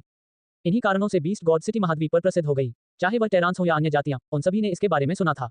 आखिरकार महाद्वीप पर जानवर एक बड़ी और असंख्य जाति थे और इन जानवर लोगों के दिलों में बीस्ट गॉड सिटी उनकी पवित्र भूमि थी। जब उन्होंने लॉरा को अपने विवरण में बीस्ट गॉड सिटी का जिक्र करते हुए सुना तो क्वीन जॉन ने सिर हिलाया और कहा, मुझे भी लगता है कि बीस्ट गॉड सिटी सबसे उपयुक्त जगह है। यदि हम वहां व्यापार करें और पशुवर्ग को धोखा न दें तो हमें वहां व्यापार करने की चिंता नहीं रहेगी। इससे भी अधिक सुरक्षा की गारंटी है। बीस्ट गॉड सिटी के 1000 मील के दायरे में हिंसा और चोरी की अनुमति नहीं है। यहाँ तक कि जानवर भी कोई विवाद पैदा करने की हिम्मत नहीं करेंगे, हम टेरांस का तो जिक्र ही नहीं। अगर कोई वहां हमारे खिलाफ जाने की हिम्मत करता है तो वह मौत को दावत दे रहा है। ग्रीन ने भी सिर हिलाया। मैं सहमत हूँ। मैंने सुना है कि बीस्ट गॉड सिटी में पूरे वर्ष 5 रैंक 9 विशेषज्ञ रहते हैं। हालांकि वे शहर का प्रबंधन नहीं करते हैं, फिर भी वे बीस्ट गॉड सिटी में गड़बड़ी पैदा करने की हिम्मत करने वाले किसी भी विशेषज्ञ को तुरंत मार डालने के लिए आगे बढ़ेंगे। बीस्ट गॉड सिटी के भीतर उन 5 जानवरों को 5 महान कानून लागू करने वाले कहा जाता है। सिर हिलाते हुए क्वीन जॉन ने कहा, वे 5 महान कानून लागू करने वाले प्रसिद्ध पशु विशेषज्ञ हैं। उनकी युद्ध शक्ति जबरदस्त है। इसके अलावा कई बड़ी युद्ध जनजातियां बीस्ट गॉड सिटी के पास रहती हैं और उन बड़ी जनजातियों के पास अपने स्वयं के रैंक 9 विशेषज्ञ भी हैं। यदि बीस्ट गॉड सिटी में कोई मामला होता है तो रैंक 9 के विशेषज्ञ एक पल की सूचना पर तुरंत पहुंच सकेंगे और बीस्ट गॉड सिटी की सुरक्षा सुनिश्चित कर सकेंगे। मैं कह सकता हूं कि बीस्ट गॉड सिटी में रैंक 9 विशेषज्ञों की संख्या 10 से कम नहीं होगी। झाओ हाई आश्चर्यचकित था। उन्होंने नहीं सोचा था कि बीस्ट गॉड सिटी की सुरक्षा इस स्तर पर होगी। 10 रैंक 9 विशेषज्ञ, इसने फ्लावर सिटी की रक्षा को लगभग पकड़ लिया। ये लगभग सही बात थी। फिलहाल झाओ हाई की स्थिति चाहे जो भी हो, बीस्ट गॉड सिटी में ये 0 के बराबर होगी। जानवर टेरांस द्वारा दी गई किसी भी स्थिति को स्वीकार नहीं करेंगे। भले ही कोई टेरान हत्यारा या आगजनी करने वाला हो, जानवरों के लिए उन्हें कोई परवाह नहीं थी क्योंकि वे आपको केवल एक टेरान के रूप में देखते थे। जब तक आप बीस्ट फोक प्रेयरी के भीतर ईमानदार हैं, वे आपके साथ एक अपराधी की तरह व्यवहार नहीं करेंगे। झाओ हाई यही चाहता था। रेडियंस चर्च का टेरान क्षेत्रों में गहरा प्रभाव था, इसलिए उसे इससे बचना पड़ा। झाओ हाई भोजन प्रदान कर सकता था जिसकी जानवरों को सबसे अधिक आवश्यकता थी, और जब तक उसने जानवरों के साथ संबंध स्थापित किया, रेडियंस चर्च इतनी लापरवाही से उसके खिलाफ कदम नहीं उठा पाएगा। इस विचार ने झाओ हाई को मुस्कुरा दिया। ये सही है, केवल बीस्ट गॉड सिटी की सुरक्षा के साथ ही हम वहां व्यापार करने के लिए पर्याप्त राहत महसूस कर सकते हैं। इससे हम कल शुरू कर सकते हैं और तुरंत निकल सकते हैं। सबसे पहले मैं गोस्ट केन को बीस्ट फोक प्रेयरी में लाने के लिए एक ईगल वर्चुअस फैंटम का आदेश दूंगा। फिर हम बीस्ट गॉड सिटी की ओर जाने के लिए काठी वाली घोड़ागाड़ी का उपयोग कर सकते हैं। ये यात्रा हमें ये समझने की अनुमति देगी कि जानवर कैसे रहते हैं और उनकी आदतों को सीखेंगे और साथ ही आसपास के इलाके का निरीक्षण भी करेंगे। आप सब इस बारे में क्या सोचते हैं? हरे ने सिर हिलाया। मैं सहमत हूँ। अंत में हमारा सबसे बड़ा रहस्य ये स्पेस है और इसे जल्द से जल्द अपग्रेड करने की आवश्यकता है। ये हमारा सबसे महत्वपूर्ण मामला है। चूंकि बीस्ट फोक प्रेयरी में न केवल जादुई जानवरों की बहुतायत है, बल्कि विभिन्न प्रकार के पौधे भी हैं। भले ही वे पौधे जादुई पौधे न हो, फिर भी वे अंतरिक्ष के उन्नयन में योगदान दे सकते हैं। साथ ही स्थानिक रंज स्तर भी बहुत कम है। मुझे लगता है कि हमें जल्द से जल्द इसका स्तर बढ़ाना चाहिए। लॉरा और अन्य लोगों ने एक साथ सिर हिलाया। अंतरिक्ष की रहस्यमय क्षमता के संबंध में उन्हें कई दिनों के बाद कुछ समझ में आया था। यह अंतरिक्ष वास्तव में बहुत रहस्यमय था। अगर वे इसे जल्द से जल्द अपग्रेड कर सकें तो उनके लिए लाभ बहुत बड़ा होगा। सिर हिलाते हुए लॉरा ने कहा, ठीक है, मुझे लगता है कि हमें ये करना चाहिए। जैसा कि मामला है, भले ही इसमें हमें काफी समय लगेगा, लेकिन हमें जो लाभ मिलेगा वह भी बहुत बड़ा होगा। चलो ये करते हैं। झाओ हाई ने सिर हिलाया। अब हम भोजन तैयार करेंगे ताकि बाद में जब हम जानवरों के साथ लेन देन करेंगे तो हमें भोजन की कमी नहीं होगी। इसके अलावा हमें ब्लैक वेस्ट के लिए परिवर्तन योजना को जल्द से जल्द पूरा करना होगा। हमें भी एक गाड़ी तैयार करनी चाहिए। जब हम बीस्ट फोक प्रेयरी में पहुंचते हैं तो हम किसी भी जनजाति को भोजन बेचना शुरू कर सकते हैं जो इसे चाहता है। ये निश्चित रूप से हमारे उत्पादों को बहुत लोकप्रिय बना देगा। लॉरा ने सिर हिलाया और कहा, भोजन के साथ रास्ता साफ करना। ऐसा करने का ये सबसे अच्छा तरीका है, लेकिन हमें समस्याओं पर काबू पाना होगा और समय से पहले एक नींव रखनी होगी ताकि उन बड़ी युद्ध जनजातियों का ध्यान हम पर जा सके। इसके साथ एक बार जब हम बीस्ट गॉड सिटी में चले जाएंगे तो इससे हमें बहुत मदद मिलेगी। किसी को पता होना चाहिए कि बीस्ट गॉड सिटी में जगह पाना आसान नहीं है। क्वीन जॉन ने सिर हिलाया। अतीत में हमने बीस्ट गॉड सिटी में जाकर व्यापार करने की योजना बनाई थी। दुर्भाग्य से हमारी नींव अभी भी बहुत कमजोर थी और हमने अंत में हार मान ली। हालांकि हम बीस्ट गॉड सिटी की स्थिति के बारे में थोड़ा बहुत समझते हैं। हम जानते हैं कि शहर में 10 लाख जानवर रहते हैं। इसे एक महान शहर माना जा सकता है, लेकिन बहुत पहले से ही महाद्वीप के प्रमुख व्यापारी कबीले पहले से ही वहां दुकानें खोल चुके हैं। जिन स्थानों पर व्यापारियों का कब्जा हो सकता था वे पहले ही ले लिए गए हैं। अगर हम वहां जाएं और कोई जगह लेना चाहें तो मुझे डर है कि यह आसान नहीं होगा। अगर हम उन्हें दिखा सकें कि हमारे पास बहुत सारा खाना है जिसे हम बेच सकते हैं तो वहां जगह बनाने में सक्षम होने की अधिक निश्चितता होगी। लॉरा ने सिर हिलाया। बीस्ट फोक प्रेयरी में जब तक बीस्ट फोक सोचते हैं कि हम अच्छे लोग हैं, हम बीस्ट गॉड सिटी में जगह ले सकते हैं। इससे हम वहां मजबूती से खड़े रह सकेंगे। क्वीन जॉन ने झाओ हाई की ओर देखा और कहा, इतना उत्सुक होने की कोई जरूरत नहीं है। हालांकि उन्होंने बीस्ट गॉड सिटी का निर्माण किया था, लेकिन निर्माण के लिए मिट्टी बनाने के लिए जादुई जानवरों के खून का उपयोग करके शहर का निर्माण किया गया था। इस प्रकार वहां अधिक इमारतें नहीं बनाई गईं। शहर का अधिकांश भाग केवल खुली भूमि का विस्तार है। वहां कोई दुकान नहीं, बल्कि तंबू होंगे। अगर हम वहां दुकान खोलना चाहते हैं तो आपको एक जगह घेरनी होगी और फिर यह ठीक रहेगा। झाओ हाई ने सिर हिलाया। उसने सोचा कि कैसे शहर में कोई ऊंची इमारतें नहीं होंगी। 10 लाख की आबादी वाला एक बड़ा शहर, ये कितना क्षेत्र कवर करता है। इसके अलावा शहर को जादुई जानवरों के खून की मिट्टी का उपयोग करके भी बनाया गया था। उन्हें कितने जादुई जानवरों को मारने की जरूरत थी। सच कहूं तो यदि पशुपालक एक आधुनिक शहरी निर्मित शहर का निर्माण कर सके तो यह एक चमत्कार होगा। ऐसा करने के लिए कितने बल की आवश्यकता होगी। यदि शहर में ऊंची इमारतें होती तो कहने की जरूरत नहीं कि जादुई जानवरों के रक्त कीचड़ की मात्रा एक खगोलीय आंकड़े तक पहुंच जाती। उसे डर था कि जानवर ऐसा करने का जोखिम नहीं उठा सकते। इस विचार के साथ झाओ हाई की आंखें चमक उठीं। अंतरिक्ष बहुत सारे फलों के पेड़ पैदा कर सकता है और हम इसके माध्यम से बहुत सारे पत्थर भी ले जा सकते हैं। जब तक हम जगह ले सकते हैं तब तक हम लकड़ी का घर बना सकते हैं। वहां केवल एक ही बीस्ट गॉड सिटी है, इसलिए जब तक हम वहां जाएंगे तब तक हमारे नाम अज्ञात नहीं होंगे। लौरा ने सिर हिलाया। ये भी एक अच्छा विचार है। वे जानवर बहुत ही सीधे तरीके से मामलों को संभालते हैं। यदि हमें उनका सम्मान पाना है तो हम कुछ भी नहीं छिपा सकते और अपनी ताकत का प्रदर्शन करना ही होगा। इससे जानवरों को ये देखने का मौका मिलेगा कि हमारे पास कौशल है और इससे वे हमें महत्व देंगे। झाओ हाई ने सिर हिलाया। ठीक है, चीजें तय हो गई हैं। कयर, इसे इस तरह व्यवस्थित करें। सबसे पहले बहुत सारे बांस चावल के पौधे लगाएं, लेकिन फलों के तेल का रोपण बंद न करें। हम उनमें से बहुत कुछ चाहते हैं क्योंकि हम मुख्य रूप से उन कमंद उत्पादों को पहले बेचेंगे। कयर ने तुरंत अनुपालन किया और तैयारी की। चमत्कार। अगली सुबह झाओ हाई ने उस योजना का पालन किया जिस पर वे कल सहमत हुए थे और 2 रक्त रंग के ईगल वर्चुअस फैंटम जारी किए और उन्हें अपना घोस्ट केन दिया। फिर उसने खून से रंगे उकाबों को आयरन वॉल किले की दिशा में उड़ने का आदेश दिया। आयरन वॉल किला ब्लैक वेस्ट से बहुत दूर था। यदि किसी को काठी वाली घोड़ागाड़ी से यात्रा करनी हो तो उस तक पहुंचने में लगभग आधा महीना लग जाता था। घोड़े से इसमें लगभग 10 दिन लगेंगे। निस्संदेह यह मान लिया गया था कि कोई व्यक्ति इत्मीनान से और बिना जल्दबाजी के यात्रा कर रहा था। यह आयरन वॉल किला बीस्ट फोक प्रेरी के खिलाफ परसेल डची की रक्षा की पहली पंक्ति थी। ये परसेल डची की सबसे मजबूत रक्षात्मक रेखा थी और पूरे वर्ष 20,000 विशिष्ट बेन्यू गार्ड्स को घेरे रखा। ये 20,000 विशिष्ट बेन्यू गार्ड गैरकुलीन पशु सेना का सामना करते समय उनमें से 100,000 के खिलाफ खड़े हो सकते थे। वे उस रक्षात्मक पंक्ति को कई दिनों तक भी बनाए रख सकते थे। सबसे महत्वपूर्ण हिस्सा यह था कि परसेल कबीले ने आयरन वॉल किले के अंदर एक जादूगर दल रखा था। इस जादूगर दल को वास्तव में एक दल नहीं बल्कि एक दस्ता कहा जा सकता है। कुल मिलाकर कोर में केवल 50 रैंक 4 से रैंक 6 जादूगर थे और लगभग 200 रैंक 1 से रैंक 3 जादूगर थे। महाद्वीप पर रैंक 1 से लेकर रैंक 3 तक कई जादूगर थे। उनमें से कुछ जादूगर केवल भाड़े के समूह के साथ ही बह सकते थे और उनके बहुत अच्छे दिन नहीं होंगे। इस प्रकार आयरन वॉल किले की रक्षा करना तुलनात्मक रूप से बेहतर था। भत्ता अच्छा था और जब तक युद्ध नहीं होता तब तक वे बहुत सुरक्षित रहते थे। हालांकि इस दल में जादूगरों की संख्या बहुत अधिक नहीं थी और वे निम्न श्रेणी के थे। युद्ध में वे काफी शक्तिशाली शक्ति का प्रयोग करते थे। एक आम सैनिक कुछ भी करने में सक्षम नहीं होगा जबकि एक जादूगर आक्रामक जादुई तकनीकों का प्रभाव क्षेत्र डालने में सक्षम होगा। युद्ध के संबंध में ये बहुत उपयोगी था। आधुनिक सादृश्य के आधार पर एक आम सैनिक की तुलना बाजरा और राइफल सैनिक से की जा सकती है। वे सिंगल शॉट राइफल की तरह एक समय में केवल एक पर ही हमला कर सकते थे। दूसरी ओर एक जादूगर एक मशीन गन की तरह होगा। जब वे जुड़ेंगे तो जादूगर बड़े पैमाने पर विनाश करने में सक्षम होंगे। यही अंतर था। आयरन वॉल किले को ऐसा नाम कहे जाने का कारण परसेल डची के विशिष्ट बेन्यू गार्ड्स द्वारा बनाया गया शानदार रिकॉर्ड था। 50,000 सैनिकों के साथ वे 500,000 मजबूत पशु सेना के आक्रमण को आधे महीने तक रोकने में सक्षम थे। जब एक्सू साम्राज्य का सुदृढ़ीकरण अंततः आ गया तो 50,000 मजबूत कुलीन बेन्यू गार्ड घटकर मात्र 5,000 रह गए और आयरन वॉल किले की दीवारें खून से रंगी हुई थीं। बेन्यू गार्ड की इस सेवा के कारण वे प्रसिद्ध हो गए। इस प्रकार इस लड़ाई के बाद परसेल कबीले को ग्रैंड ड्यूक घराने का स्थान प्राप्त हुआ। यही वह समय था जब वर्तमान परसेल डची की स्थापना हुई थी। ये कहा जा सकता है कि आयरन वॉल किला न केवल टेरेंस के लिए बल्कि जानवरों के लिए भी प्रसिद्ध था। जानवरों ने कई बार आक्रमण करने की कोशिश की थी लेकिन आयरन वॉल किले ने उन्हें हमेशा रोक दिया था। झाओ हाई और अन्य लोग लिविंग रूम में बैठे स्क्रीन पर दिखाए गए दृश्यों को देख रहे थे। सच कहूं तो झाओ हाई को परसेल डची के बारे में ज्यादा जानकारी नहीं थी। इन दिनों वह केवल कासा शहर की स्थिति को समझते थे। उन्होंने केवल ब्लैक माउंटेन किले से कासा सिटी तक की यात्रा की थी, इसलिए शहर की नींव के संबंध में उन्हें ज्यादा जानकारी नहीं थी। अब उसके पास बेहतर समझ हासिल करने का अवसर था। हालांकि ईगल वर्चुअस फैंटम के उड़ने के बाद से वह हर चीज पर केवल एक नजर ही डाल सकता था, फिर भी यह कुछ न होने से तो बेहतर ही था। जब तक आसमान में अंधेरा छा गया तब तक खून से रंगे ईगल वर्चुअस फैंटम ने परसेल डची की सीमा छोड़ दी थी। उन्होंने आधिकारिक तौर पर बीस्ट फोक प्रेरी में प्रवेश नहीं किया था और अब वे आयरन वॉल किले से 100 किलोमीटर से अधिक दूर थे।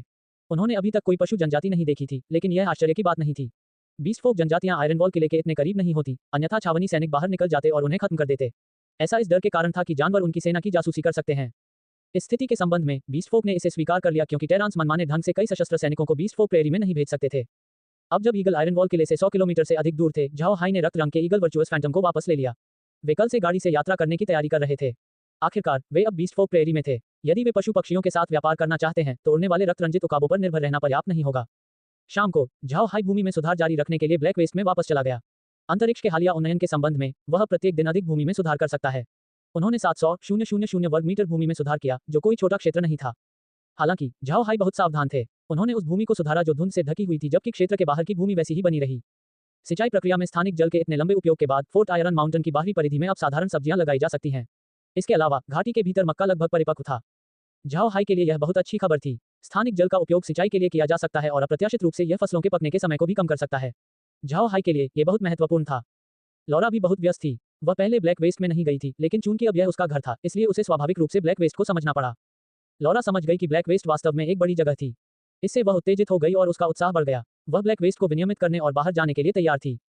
झाओ हाई लॉरा के उत्साह के प्रति सहनशील था। वैसे भी उसके पास इसे रोकने का कोई कारण नहीं था। ऐसा लग रहा था कि अभी लॉरा को एक नया और अनोखा खिलौना मिल गया था और वह बिना रुके उसके साथ खिलवाड़ कर रही थी।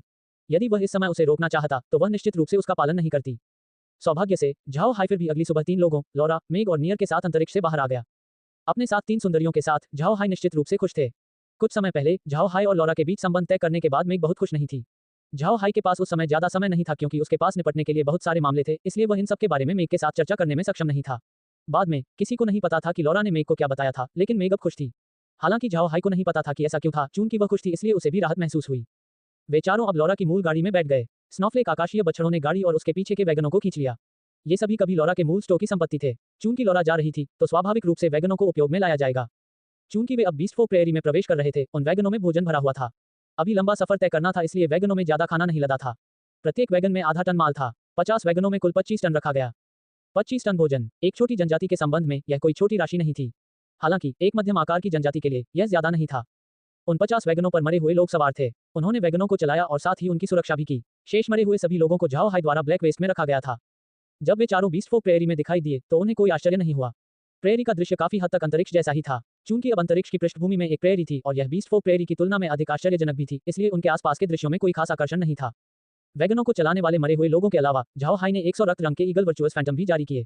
इनका उपयोग हमला करने के लिए नहीं बल्कि क्षेत्र का पता लगाने के लिए किया जाता था। चूंकि बीस्ट फोक प्रेयरी उतनी सुरक्षित नहीं थी, रक्त रंग के ईगल वर्चुअस फैंटम बीमा के रूप में कार्य करने के लिए वहां मौजूद थे। झाओ हाई ने चारों ओर घास के मैदानों को देखा जबकि मेग ने झाओ हाई को देखा।